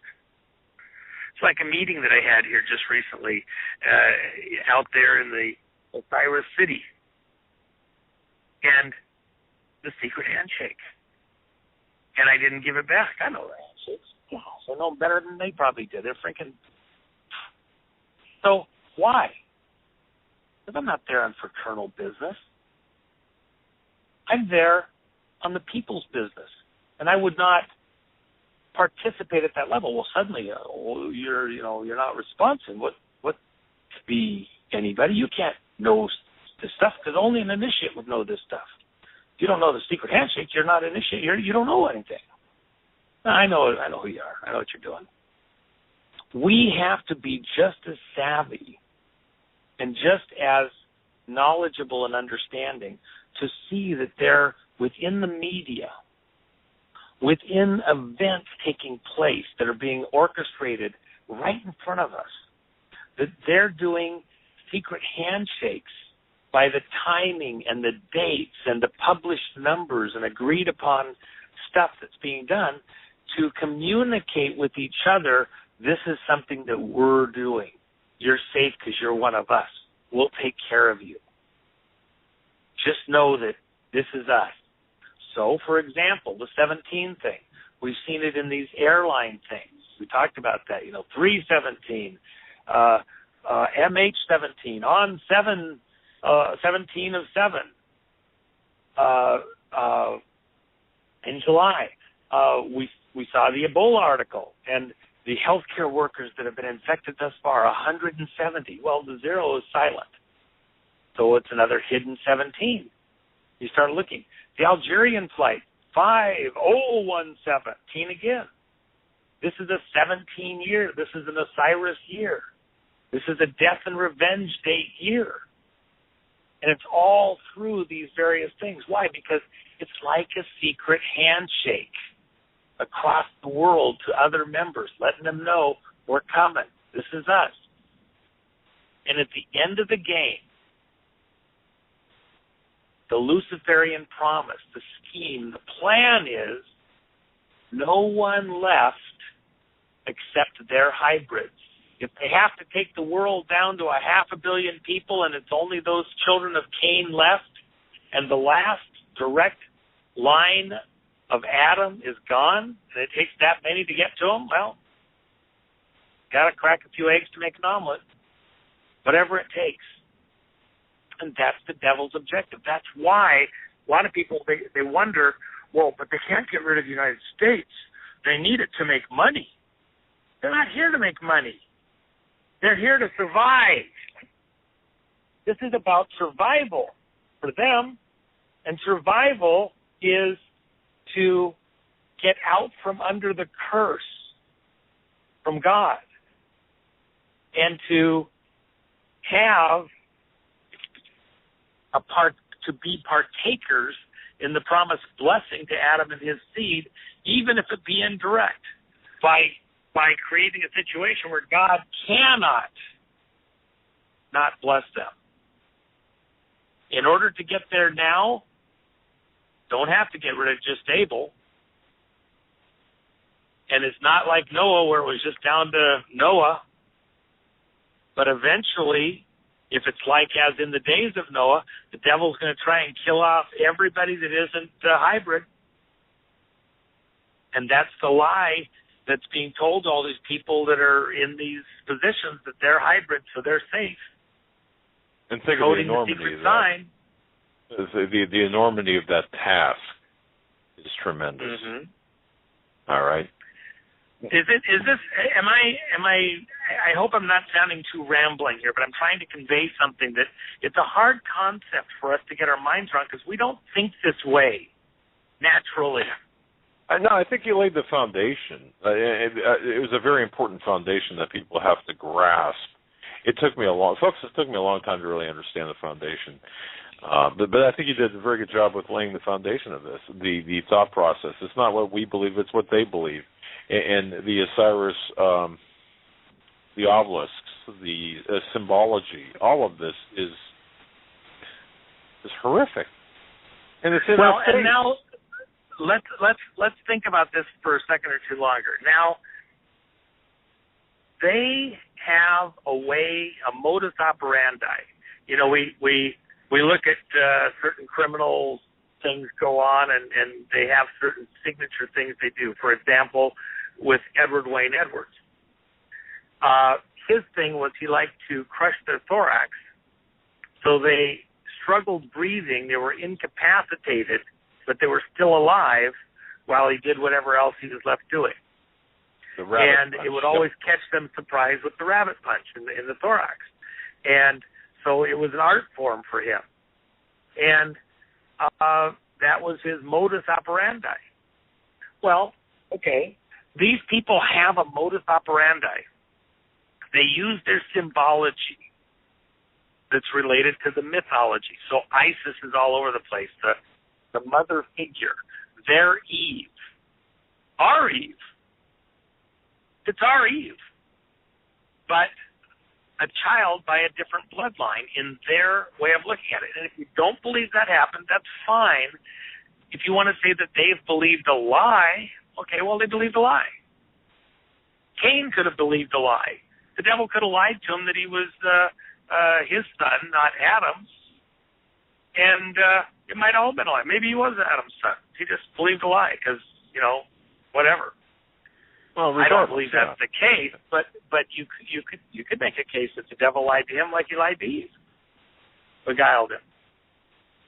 Whatever, if their actions are their beliefs are the driver of their actions. Go back to life as an investigator, like a box of chocolates. What drives their actions? Their beliefs. Lots of people are deceived into believing something that isn't true.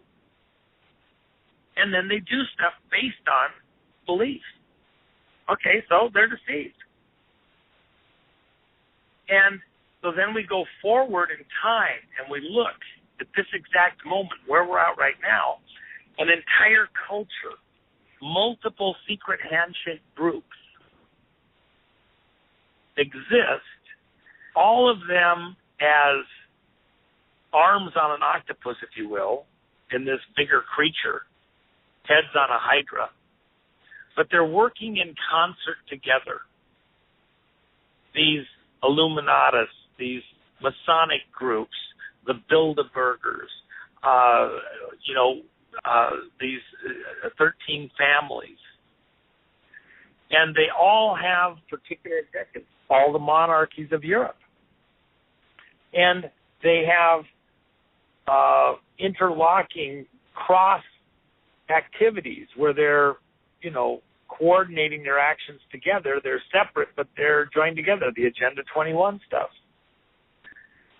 With that in mind, take one of the plot lines, groups, and look at it for a second. All these royal lines in Europe. They believe that the best person to lead the country isn't necessarily the one that was elected, but it's just a blood lineage. If you're born from the right family, then you're, should be on a throne. You should reign. Well, in a Western mind here in the United States, we reject that whole concept as wrong. That's not the way we want to live. That's why these people came here, our forefathers. They wanted to get out from under that line of thinking, that line of logic, that line of reasoning. And yet there's still, a huge part of the world that lives under that mindset and believe in it, and behind the scenes do their little dance, their little secret handshakes. So what's important to them? What have they telegraphed through their actions is important to them? Well, for example, look at when Prince William was born. He's born on the summer solstice, 1982. All right, here we go, folks. Very precise date. A very precise moment. It's not just any old day. To Luciferians, who are sun worshipers, son of God, sun having to do with the physics, where the energy power that powers the whole solar system, that drives the forces that drive this part of the universe, get their energy from. These Luciferian sun worshipers, the summer solstice, that's the brightest, longest day of the year. And at the heart of that day, at the critical moment, the peak moment, who was born? Was that an accident? Really?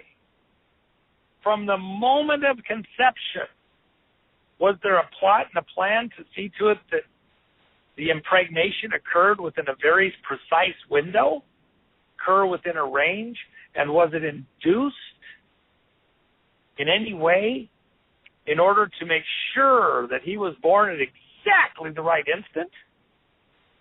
And under a solar eclipse. To believe that was an accident and this royal. And by the way, what's the relevance there?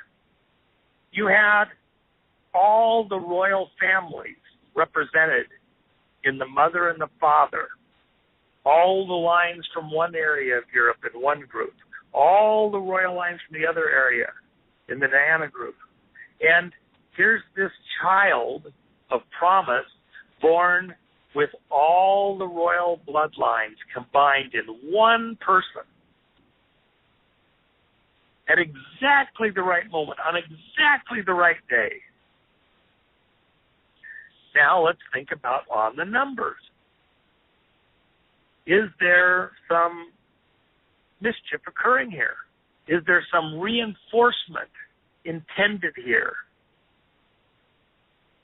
I was mentioning to you earlier, Doug, Tesla, who I share certain things with. Tesla built a device about the size of a cigar box. And he put it on a building that was under construction, just the framework of this skyscraper that was being built. Before anything was on it, they were just riveting this thing together. So he puts this small box, attaches it by a wrap onto this girder of this building. And this box vibrates at a very precise rate. It resonates, and it's inducing the girders, the beams of this building, with a resonant note, a very precise note. And pretty soon the whole building is humming, this whole girder structure, stories and stories high. And it getting stronger and stronger and stronger because it was self-reinforcing. The energy couldn't bleed out by the way he had it set up. Pretty soon the whole structure was vibrating so bad, the rivets are popping out.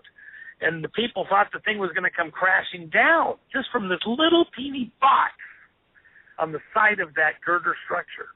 And he had to hurry up and rip it off and take it off the thing. But it was still vibrating. He was able to take it off with his hands. Because the energy itself wasn't great in and of itself, but it was self-reinforcing. And it added on to itself, and it continued to reinforce its actions, and it built out into the resonant vibrations of the building. The reality is it's tuned to the frequency that the Earth resonates at, and so it was essentially bleeding resonant energy from the hum that the Earth has, because Earth has to do with the crystalline structures and all this other stuff. I can get into a long conversation. I'll spare your listeners, but it wasn't actually just the energy from the box. It allowed energy to bleed through from this crystalline structure matter is made out of that the Earth resonates at. And the Schumann frequency, if you will.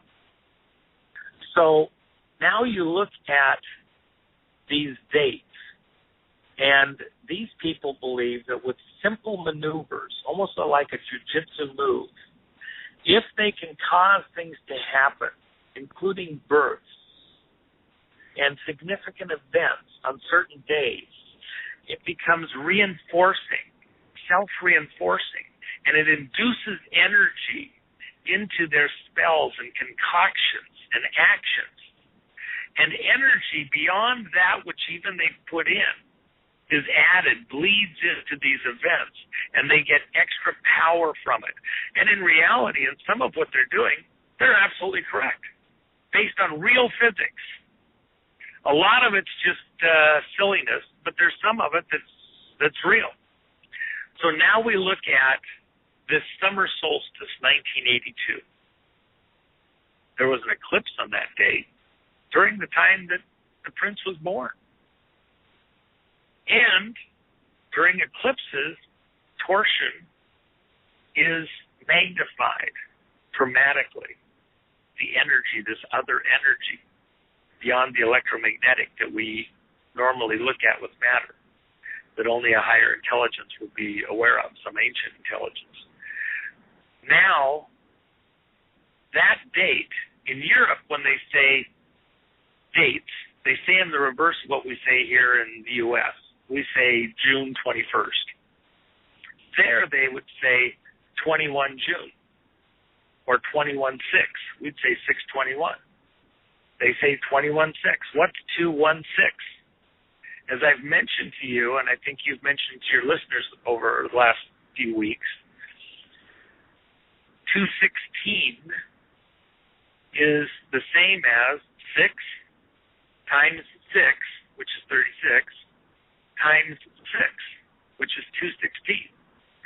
And Satanists, such as Aleister Crowley and Anton LaVey and others, have pointed out that this is the hidden number that's so holy they almost couldn't even speak it.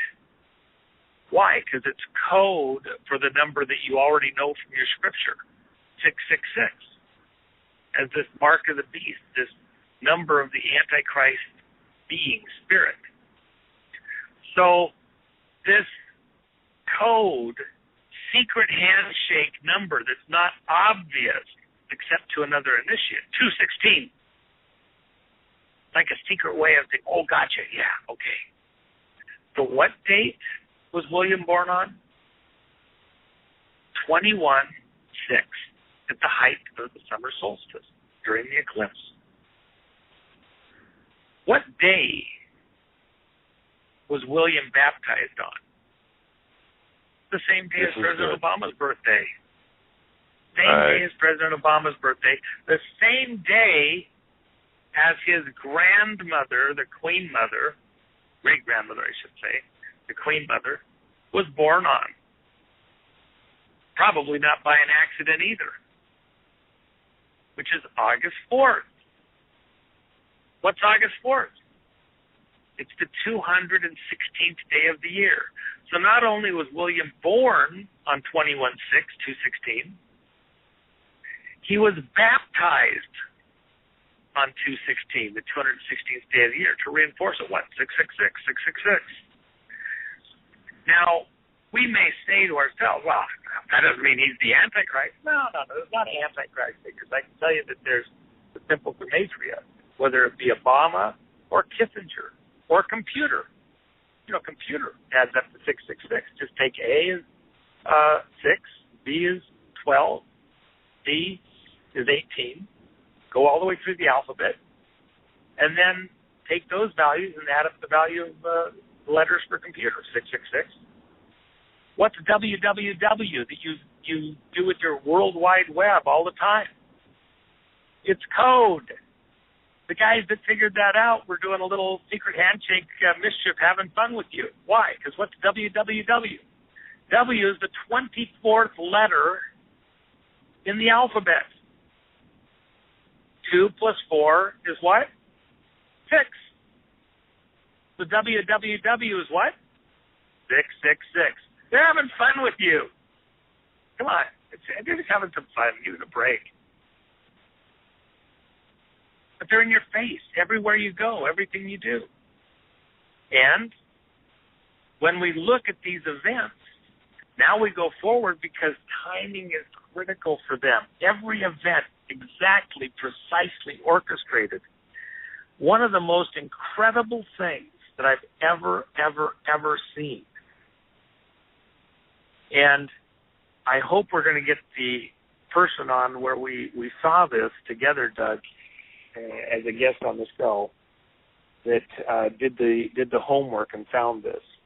But when William's mother, Deanna, died, it was on the 5,550th day of William's life on this planet.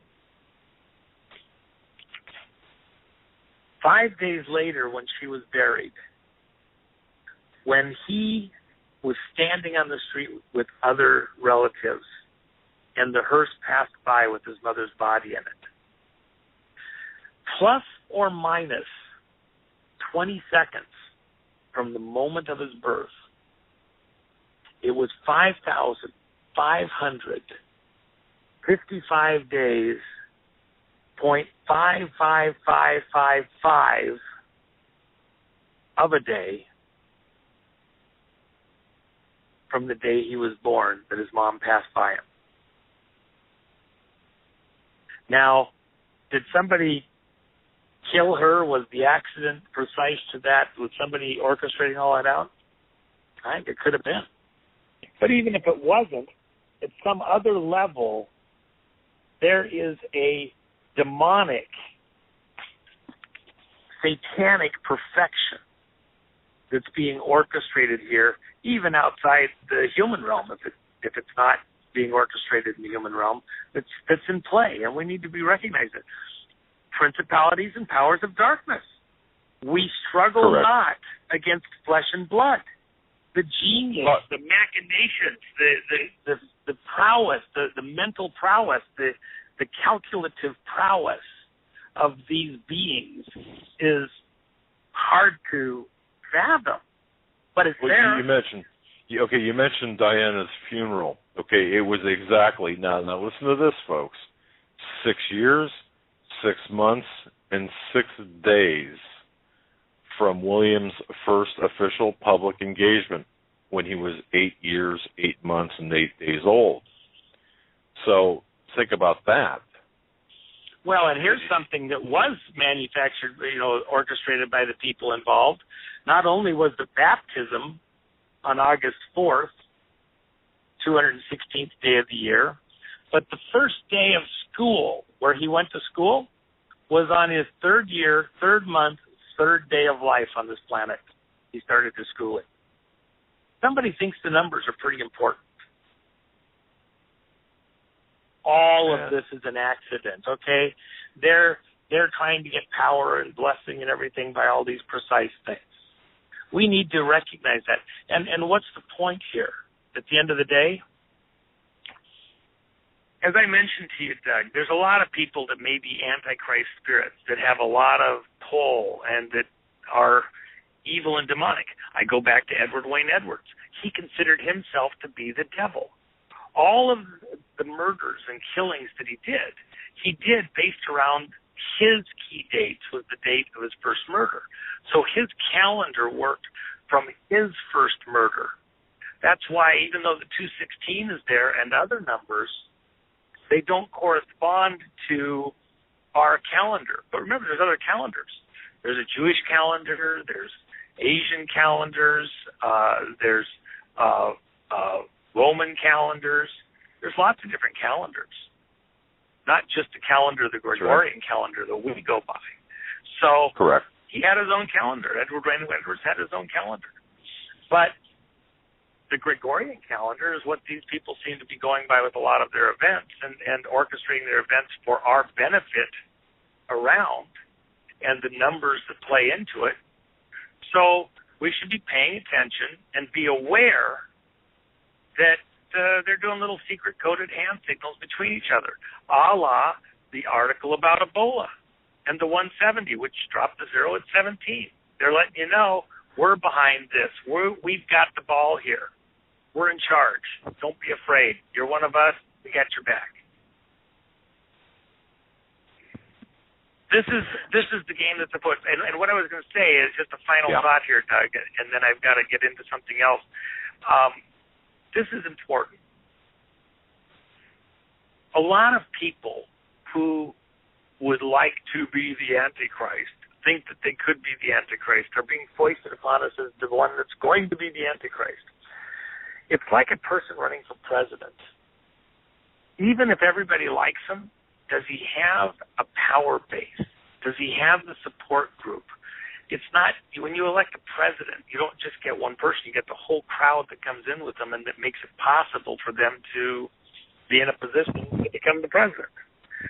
So with that in mind, there may be a lot of Antichrist figures, but what figure alive today has a power base that crosses the world, every continent, and people that are backing it, whole organizations that hidden and otherwise, the monetary backing, the political backing, the hidden secret handshake backing.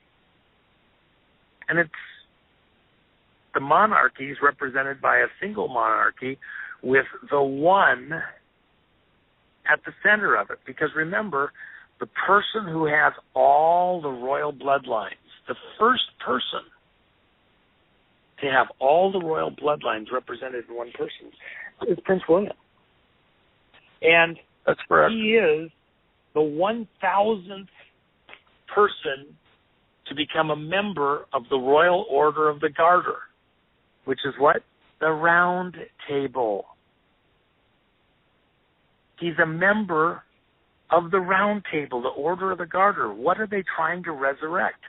This Atlantean kingdom, this Camelot, if you will, this promised New World Order out of the chaos.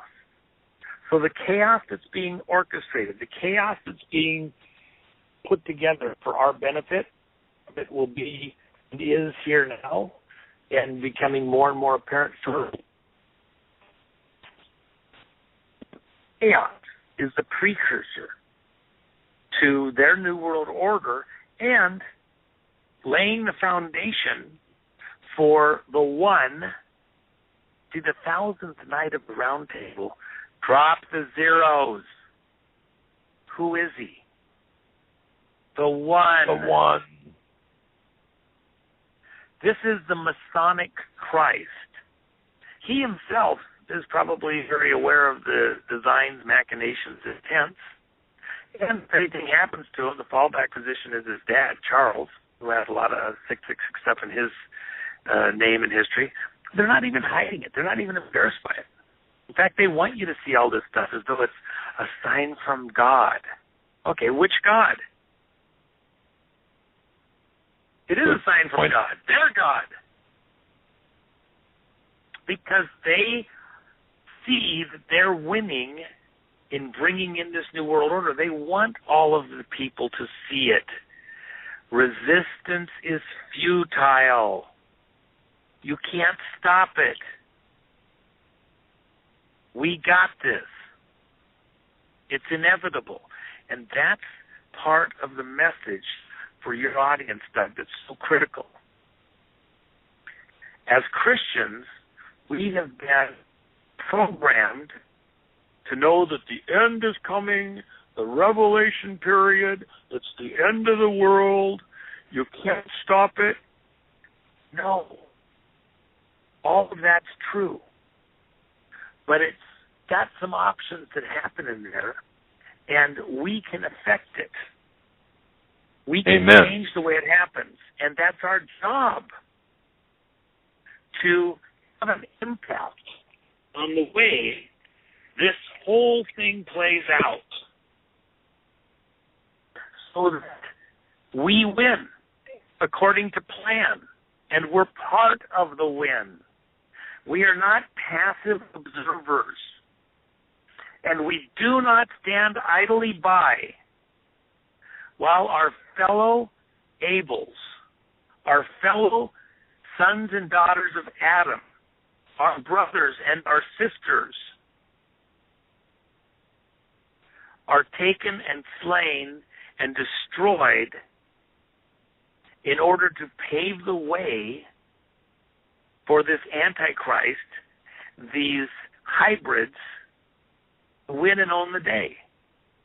What was the whole point of the giants moving into the promised land? While Israel, the seed of Adam, the seed of Abraham, the seed of Isaac and Jacob,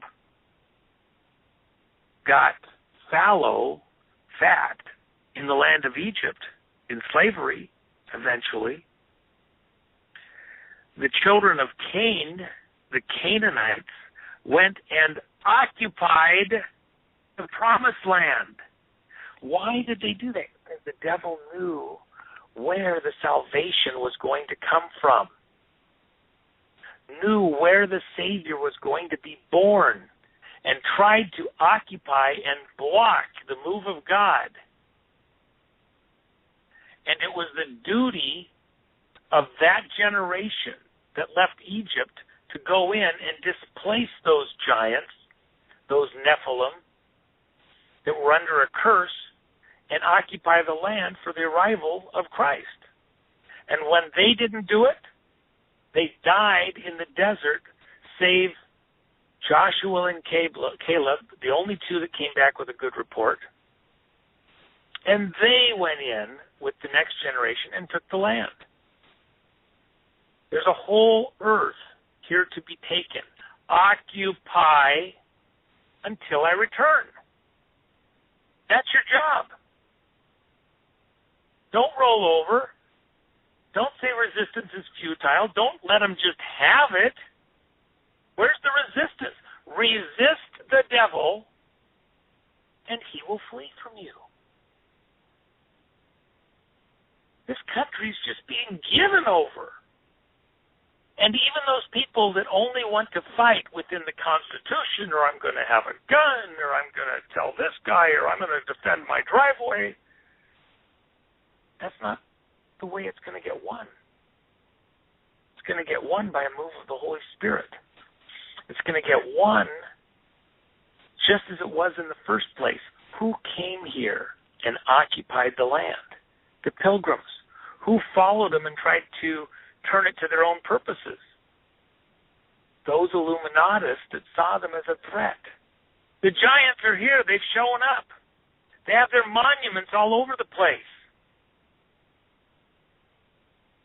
The Transamerica building in San Francisco, the Space Needle in Seattle, the Washington Monument, monuments all over the place, the Georgia Guidestones. They're marking your land the same way that they mark your money, with talismans. Power from the talismans on the money that you trade with. It's like tattooed. They're tattooing your land for the strength of their spell, to mark it, to own it, like the beasts they are. They're pissing all over your land like to mark their territory. Yep. And we have to stand and occupy in the strength of the Lord, by the Word, by our actions. We will not win this by flesh and blood alone. But the promise of salvation is to the flesh and the spirit. It's in the flesh. Their salvation sign is a phallic symbol. Our salvation sign is the cross. Their salvation is your extinction. Their salvation is hybridization. Their salvation is the same as it was. Adam must die and all of his direct seed. Noah must die, and then we've won. We're at that same moment again. This is a Noah moment. We have to survive. If we don't survive, they win. Occupy. It's as simple as that. Survive. Decide you're going to make it. You're going to plan to live. You're going to plan for your neighbor to live. It's not about going into your missile silo. As a community, deciding we're not rolling over and we're not giving our country up, and by the power of God Almighty, Constitution and right and the law, we're going to occupy our land and we're not giving up our house. And those deceivers who have taken our land by, fraud, we're going to displace them. We're going to turn them out. We're going to use the law. We're going to own our land again. And by right living. You get to the government that you work for, earn, and deserve. I'd say we worked for and earned it by default. So how are you going to unearn it? Do the right thing. What exactly does that entail? Better talk to God. That's why we have people like Pastor Langford and Steve and other men of God that come share with us things that we need to know to turn the corner and get on the right path. We displace evil by being light. It's a natural action. Light doesn't have to work to displace darkness. It just has to be there. Occupy. Don't be afraid to say the right thing. Be afraid to be a light in the darkness and say what's supposed to be said. Don't be shut up. Don't be quiet. Don't be under a bushel. Get your light out. Make a difference. Make an impact. Be there at the school board meeting. Amen. Right on. I couldn't have said it any better. I mean, fantastic as usual. Wow. Well, I've got something I have to do right now, and I know you do. I know. So I want to thank you very much. Station, get it in a different position here, and I got to be ready to do that. So I I appreciate all of your audience. I hope it wasn't too cumbersome for them and that it makes sense. If there's fish bones in there, just set them on the side of your plate. If there's good stuff, use it. And I hope that it spurs some good, positive, useful, important discussion. Let's pay attention to the numbers. They're using them. Let's recognize where they're using them, and let's oppose them. And let's not be deceived. We're peeling the curtain back so the wizards can't do the magic act without at least being seen. What happens when a magician does a magic act? If you know how it's done, it's not a mystery. Now it's just a question of how skilled are they in concealing what they're doing. But you realize there's no magic. There's just straight, it's concealment, the art of deception. But it's not like it's magic. Well, trying to do a magic act and make you think that it's, some, incredible, otherworldly power that allows it. It's an art form. It's a skill. They're just very good at it. Don't be fooled. Come on. By the numbers, their wisdom, their machinations, their perfection, it's foolishness before God. Look forward to talking to your folks again sometime soon. Good night, everyone. Thanks for taking a look. W. Thanks, Thank you, brother. Thank you so much. God bless. Stay safe out there. And folks, that was our Intelligence Insider W with some great insight. I just want to toss out a few more things here on the date of Prince William's birth. Air India Flight 403 crashed June 21st, 1982. You want to guess how many fatalities there were? Yeah, 17. Really? And as we had gone through the numbers, William started nursery school when he was 3 years, 3 months, and 3 days old. The thing that got me, Joe, when I was looking at this, and we're going to have a lot more, we're going to talk a lot more about this. This is something that just really made me think. Remember how Revelation 13 talks about the head wound of the Antichrist? You remember that, right? You know about that. I'm just pulling it up here. Revelation 13. Yeah, Revelation 13:3, and I saw one of his heads as it were wounded to death, and his deadly wound was healed, and all the world wondered after the beast. Okay, and I don't know if this relates or not, but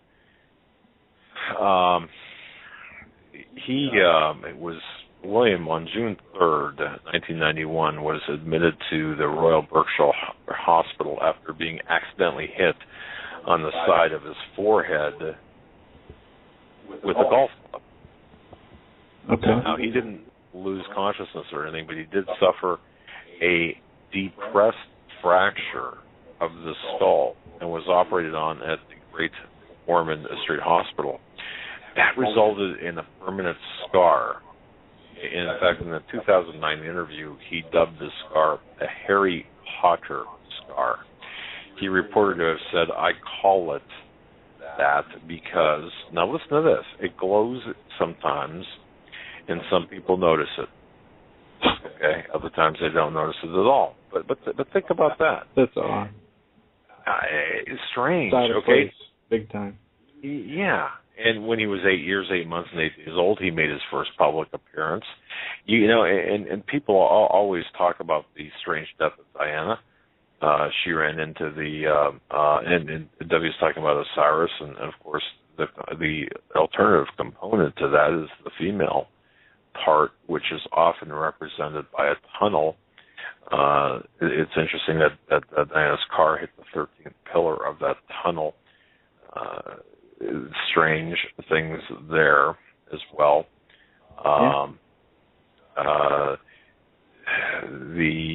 Let me just run a few things here.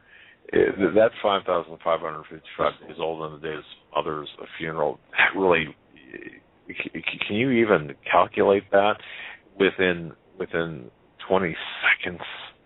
Man, that's just, the convergence of that is incredible.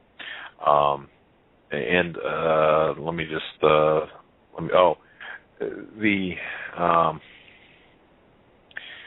there's so much more to get into about this, but we had talked about initially, and I was kind of hoping that W would have time to get into this 44, Obama being 44, coming home for going back to D.C. for 44 hours on the 17th of this month, which is Sunday, 8/17. And then if you take 216 folks, you can do this yourself and then research this yourself. Take 216 days to and from, we'll say, William's 33rd birthday. And what do you get? Well, what date do you get if you subtract 216 days from William's birthday of June 21st, 2015, when he'll be 33 years old? Let me rephrase that question. On June 21st, 2015, Prince William will be, what, 33 years old? Right. So take 216 days away from that. What date do you get? Do you get 11/17, 2014? I think you do.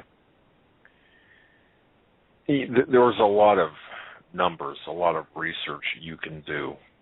And there are a lot of 17s. Like I said, with the Air India flight, 17 fatalities. And if you look at Diana, and if you look at the convergence of all the bloodlines, and this is just for research purposes, and people might say, well, why even bother with all of this?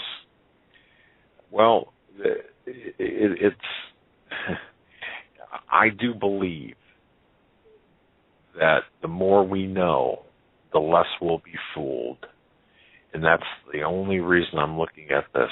The more we know, the less we will be fooled, or the less chance we'll be fooled. The more we understand, the better we can explain to others about what's really taking place. So when we see headlines, we can kind of understand that there is something behind the headlines. And there's a lot of biblical significance into these numbers, folks, a lot of biblical significance. And I won't get into anything more than that, but just watch the coming days. Watch the numbers. Watch the secret winks and nods and handshakes and acknowledgements. Pay attention on Sunday, especially what the president's doing. And I think that's key, regardless of Sunday, Monday, and Tuesday. Yeah. Because you don't know. I know golfing is his first and foremost priority over commander in chief. So there's got to be something. In my opinion, he doesn't want to come back. This isn't his idea. I bet somebody said you got to come back. You got to do this while you're back here. Then you can go back to your golf game. And to me, this could just very well be like a place marker in time. Do I expect something to happen? I don't know. I don't think so. It doesn't necessarily have to happen. I don't think it necessarily has to happen, but it could be a place marker in time. Whether something happens publicly or privately, who knows? But just pay attention. That's the only thing I'm really saying. Pay attention. But boy, we went right over the break on that. Anyway, go ahead. Yeah, we did. Most of what I've been seeing from people that I know to be not credible, but not complete, idiots either, is that it's going to be some kind of amnesty executive order, which could or could not be. I don't see why that needs a trip back from Martha's Vineyard to complete, if that's the case. Others say it could be something about Ebola, which would make more sense as to why you're coming back, but I don't see why they wouldn't, just have done it. Or why is it timed the way it is, like you say? Why the number of hours? Why coming back on Sunday? If it was an emergency, you'd think you would be coming back right away. Whatever the emergency was, he would have already been back to deal with it. But it's very, very odd. I don't think we've seen this with him in his presidency. And he's taken lots of vacations and played lots of golf. I saw statistics where he's actually going to outpace a professional golfer, Tiger Woods' amount of golf played during his presidential term. In that professional golfer's time during his presidential term, he's going to outplay a professional golfer in the amount of rounds of golf he's played, which is crazy. Wow. Okay. That's pretty difficult to do because golfers do this full time, right? So what you're saying is he's actually doing it as much as he's doing it as a professional almost. Wow, that's just bizarre to me. It really is. We have calls. We have other news reports. We can. Let me just one more thing, real quick here. Remember when I mentioned this past week, Joe, about Bush accepting what do you call those things? The seal or the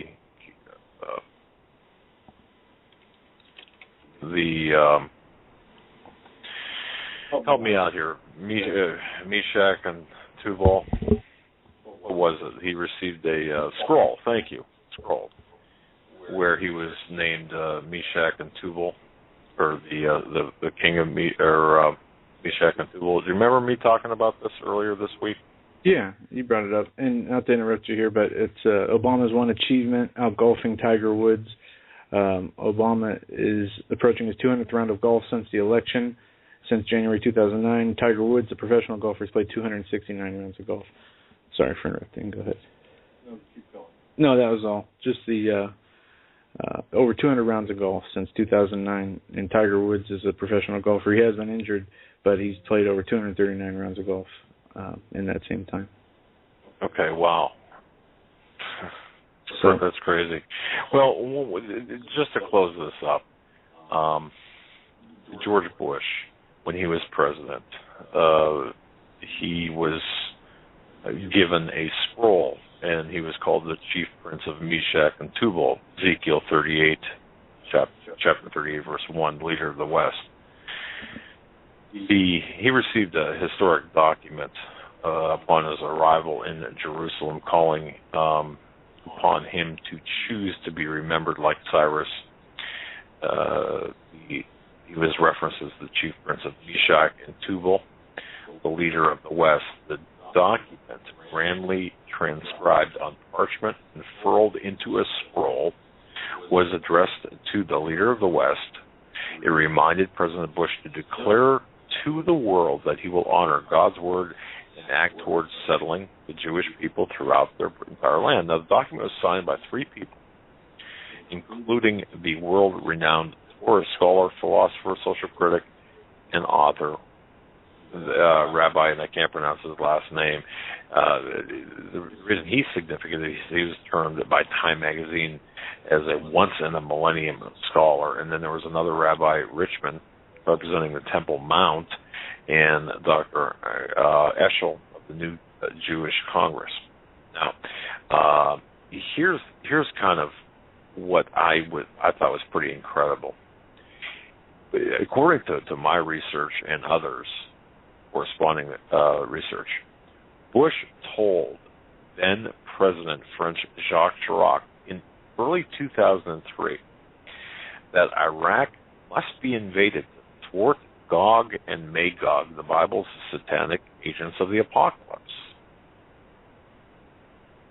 Think about that. Think about a top-secret phone call to a major European ally,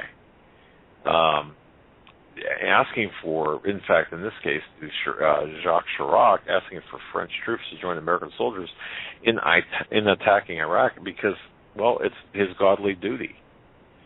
Chirac recounted that the American leader, Bush, appealed to their common faith, obviously Christianity, and told them Gog and Magog were at work in the Middle East and that the biblical prophecies are being fulfilled. This is what I had referenced earlier when I said that there was talk about biblical prophecy at the highest levels of government. This confrontation is willed by God, who wants to use this conflict to erase his people's enemies before New Age begins. Now, this is quite disjointed. This episode happened while the White House was assembling its coalition of the willing. Remember that? to unleash the Iraqi invasion. Oh, yeah. Oh, man. It's so, I mean, think about that, folks. And now, Chirac did not comply with Bush's request, but nonetheless, we see what happened. And look at what happened with Iraq now, considering the fact that it's fallen to who? What? ISIS. Can it get any worse? Yeah. Well, yeah, I mean, but the significance of ISIS, though. Right. They're renamed. They're revamped. Al-Qaeda 2.0. But the ISIS is to me, when that name was given to them, that was just a huge question in my mind, why? And we've heard to pay tribute to their God. We've heard we've heard a number of things that all make sense. They're all spiritual in nature, and it's not by accident. What was it? The ISIL was first, and then this is all. Now it was ISIS, then ISIL, then IIS, and now it's just them. Right, and the main thing here is that this was all able to happen. This was all allowed to happen. This was all set up to be able to happen by our government. And what we've done in Afghanistan, Iraq, and with the Arab Spring, we've not only are funding them openly now, but we set it up to destroy the powers that were in those countries that were able to stop them before. And we're seeing it play out now, and it's very ugly. I mean, look at the amount of Christians that are being slaughtered. Look at the amount of Christian men that are being slaughtered, and the women and children being kidnapped. The children that are being, cut up, crucified, having their blood drinking, their organs eaten. It's just the most evil fathomable on earth. Just imagine being a Christian living in those areas today. I'll just say this, and we can take calls for the remainder of the show. But I remember being on TBC, Canadian Broadcasting Company. They were down in my office, and I remember spending the entire day with the equivalent of like a 60 Minutes program or a news program for their Sunday nights. And I've got the DVD here somewhere, but I remember. I remember this. Yeah, it was like 8 hours. He was here, and it aired for, I don't know, maybe 15, 20 minutes. But I do recall saying that this was a war between good and evil, meaning Islam and the West, and the fact that this was a religious war or a war between Christianity and Islam, or that's what it would be, Islam and everyone else. And the amount of hate mail that I got from that, from the Canadian listeners and viewers, it was just absolutely incredible. And the Muslims were so offended by what I said. And now look at this. Well, I'm not saying, yay me, but I heard a commercial today for Coast to Coast earlier this afternoon. It's probably about 2:00, and it's the clip that you're on. That it's a local channel, 1400. It's a AM news station, and they do the advertisement for Coast to Coast, but they play a clip of you talking about not only being concerned about the enemies that are outside of America, but also from the enemies that are within. That's been running now for almost a year and a half, I'd say, on the radio here. Actually, 3.5 years. Wow. 3.5 years. If I got a nickel for every time that was played across the country, boy, we could have a. I could be living in the. we could have a beach house, but no, seriously, it's a great clip from Coast to Coast. The first time I heard it, I almost ran my car off the road because I'm like, wow, how'd that happen? But anyway. Well, let's go to the phones here in the closing 20 minutes that we have. We're going to go to Kevin. Kevin is him and his brother put together the app for us, and he's been in queue for a long time. Kevin, welcome to Hagmann Hagmann Report. Wow, 3 hours, I guess. I don't know. Hey guys, how you doing? Not too bad. Doug, speaking. Good to hear your voice. I talk to your son more than you do. More than I I know. talk to you. Yeah, I know. hope everything's going great. was I going to ask you? One question that I hope this doesn't come off as something stupid. If we already won, why do we bother? Why don't we let the chips fall as they may, since we've already won? It's like playing a game of poker when we've already won. Why even go through the steps? The battle's been won. The overall battle's been won. But each of us individually haven't won yet. It just seems like everybody is so hell-bent on trying to stop what's inevitably going to happen anyway.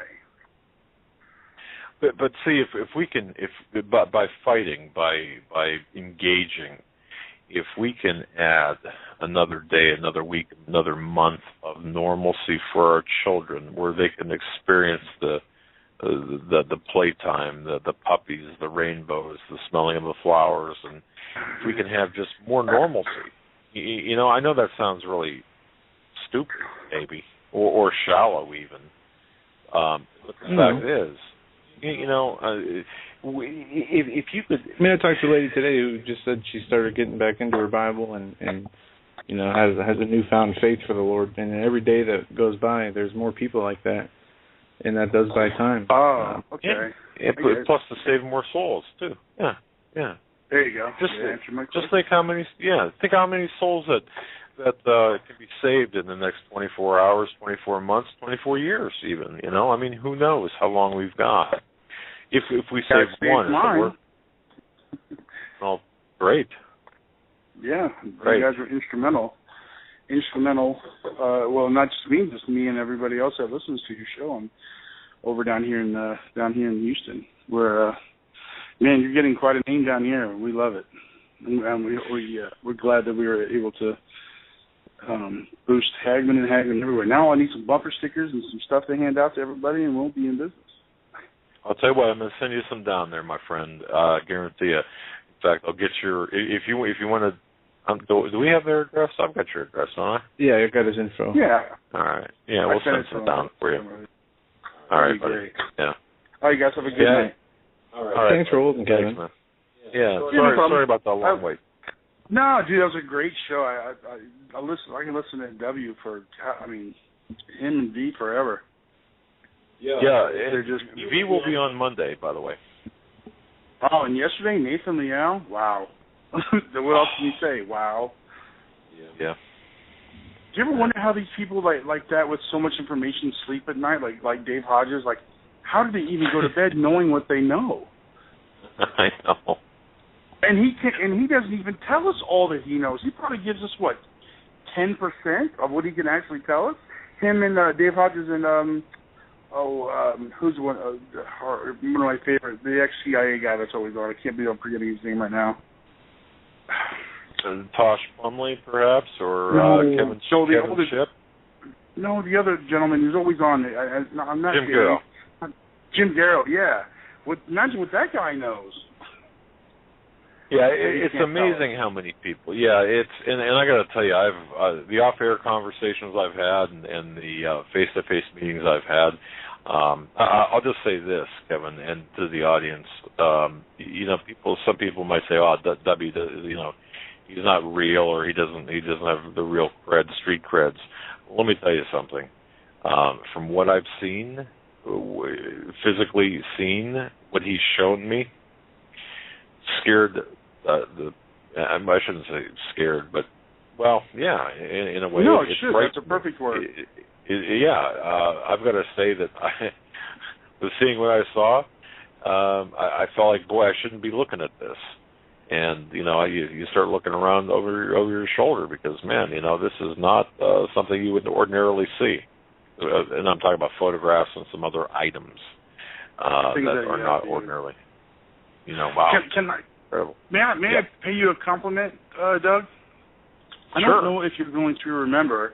My first time I called in last year sometime, I told you that one of the things that you did that drives me nuts is when you're just about to tell us something, you stop and say, that's all I can say about that. And I remember telling you sometimes I want to pull over the side of the road screaming, no, that's what we listen to you for because we want to hear that.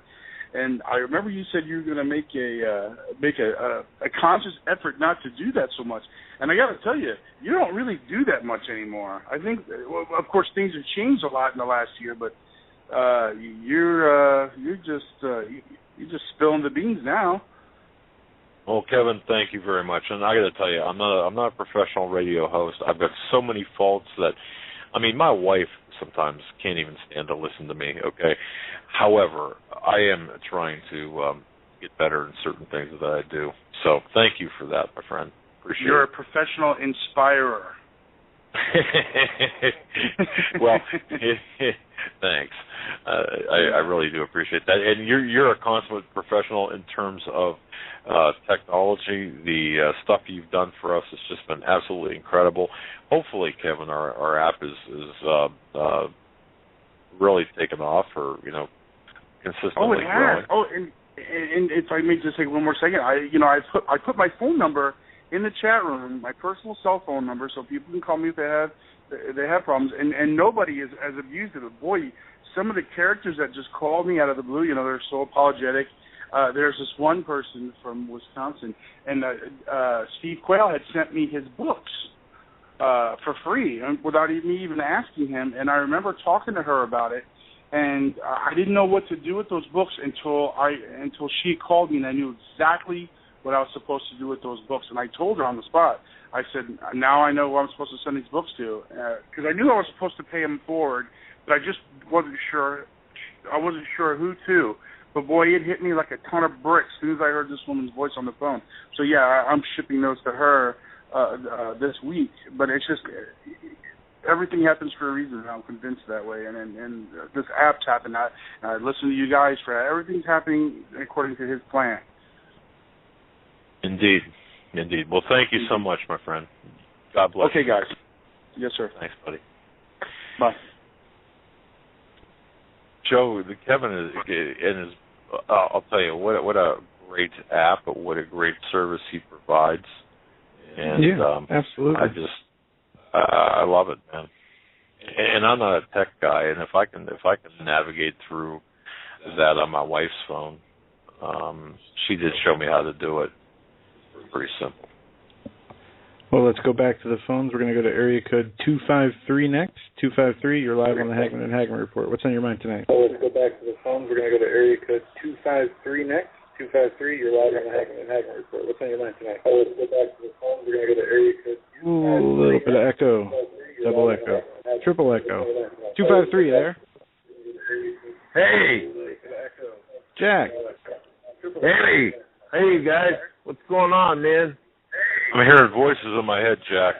Yeah, that's me. Hey, guys. Can you turn that radio off or your computer down?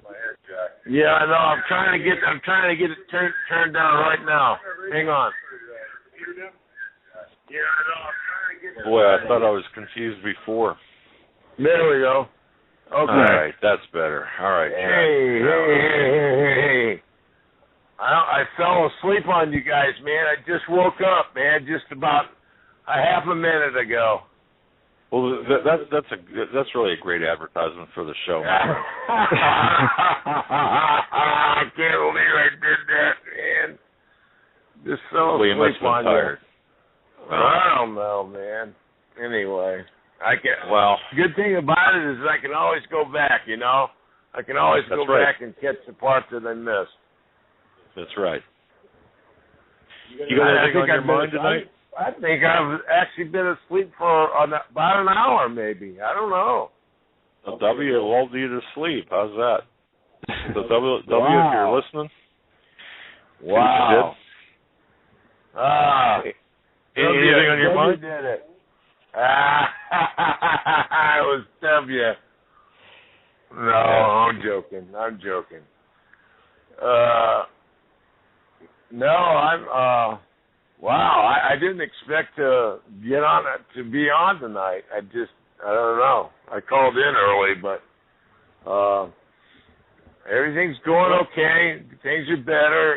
The fear factor that was going on with me, I've overcome I call it the fear factor. I've overcome it, and I'm doing much better. So that's great to hear. Yeah, and you keep both feet firmly planted on the ground, folks. Jack and your dog Taco, right? Yeah, Taco. Yeah. All right. Look, faithful listeners to our program, and that's the thing. We try to fight against people. We try to fight against the fear element, the element of fear, because that's so destructive. We know bad times are coming. We have to just learn how to handle it. Jack, you're a marvelous picture of an illustration of that. I just want to thank you for helping others along the way. We know you do through your actions and through your, hanging in there kind of thing. Yeah, and if you don't mind sharing on the air, Jack, what helped you get through that fear aspect? Was it the prayer? Was it? It was prayer reading? And prayer, fasting, and just believing, and just knowing that there's nothing I could do that I can change this. It was like the things that are coming are going to come, and there's nothing that I can do to change that. I have to be. I have my mind and my heart, and they both have to be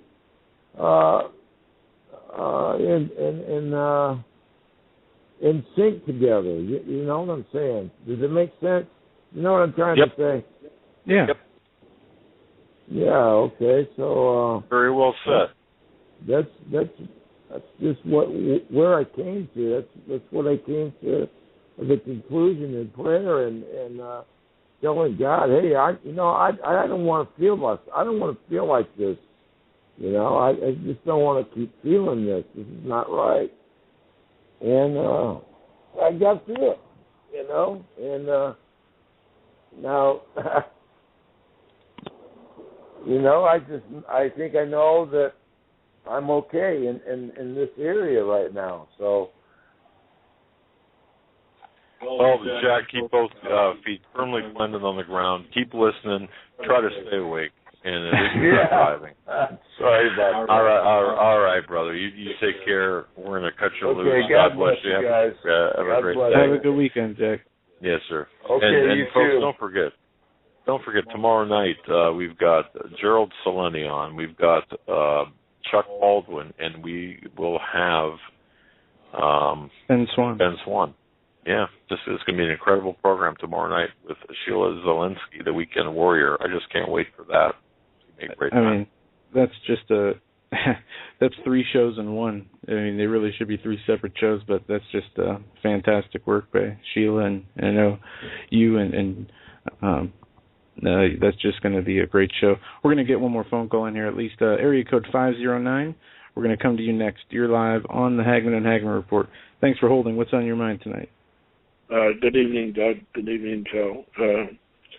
I look at Scripture, and I think it kind of shows us what numbers mean, but we gotta take a lot in sometimes and just see what we see. In Genesis 17, Abraham is told to circumcise, so there's an idea of cutting off. In 1 Samuel 17, we see David behead Goliath, the cutting off.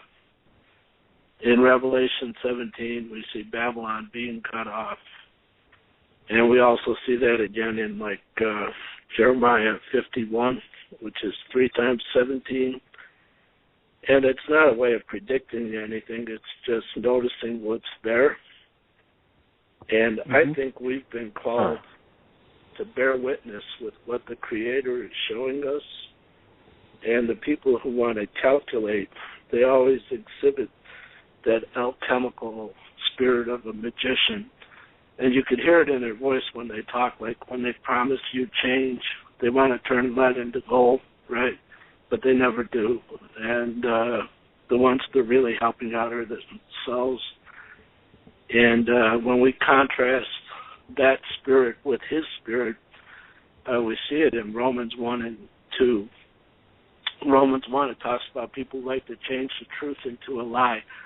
In Romans 2, it talks about a patient farmer who waits until the harvest comes in. But there's judgment when it comes in.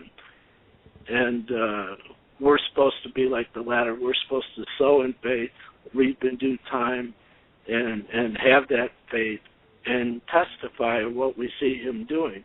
But if we get to the point where we want to calculate everything ahead of time and use it for our own advantage and put a feather in our hat, we're probably going to get in trouble with him. Yeah. Very well said. Yeah. Any scriptures, when people read the Bible for fueling an argument or their side of an argument, it's the same thing. You're not going to get out of it what you intend to. And you're right. You're exactly right, caller. I think we just have to look and see what he does and, again, testify of it. When we look at Scripture closely, we see in Exodus 15 there's coming out in the Red Sea, and we see Pharaoh and his armies cut off. But in Genesis 15, Abraham received the covenant of promise. In Exodus 12, it says it was exactly 430 years to the day from Abraham receiving the promise to Pharaoh and his armies getting cut off. Then in Revelation 15, we see they sing the song of Moses and the song of the Lamb. So this number 15 is speaking about redemption. It's speaking about a feast day, right. Biblical feast day. It's speaking about everything related with the number 15. And some people might want to view that as being Kabbalistic, and I suppose it can be viewed that way if people want to use it for their own purposes. But when we just do what he tells us to do, can any man make a more intricate watch than the Creator can make his creation? No. No. So we have to look at him, give him his due, and see what he's doing, not try and use it always for our own advantage. It's very well said. And about numbers, there are numbers, biblical numbers, divine numbers, of course, and then there are the opposite, the counterfeit numbers, the satanic numbers, the ones that are, opposing, shall we say, the divine numbers. So interesting, very interesting observations, all of them. God bless you, my friend. We're up against the end of the program already. Unbelievable. I want to thank you for the call. Joe, it's been a fabulous follow-up Friday. And don't forget this weekend with Sheila Zielinski and right. Gerald Celente, Ben Swan, and then Chuck Baldwin, all his guests on Saturday. Right. Monday, Steve Quayle and V will be on. So you guys aren't going to want to miss that one either. And we have a great lineup for next week. Paul McGuire will be on, Greg Jackson, Brother Marcus, Stan Deo, V and Steve. And our entire lineup is on Hagmann and Hagmann.com, folks. Bookmark that, Hagmann and Hagmann.com, our entire lineup, along with photographs and some other things. We are going to be expanding that, the audio clips and so on. So just keep an eye on that. God bless you, my friends. Thanks for joining us, everybody. Have a great weekend. God bless and stay safe.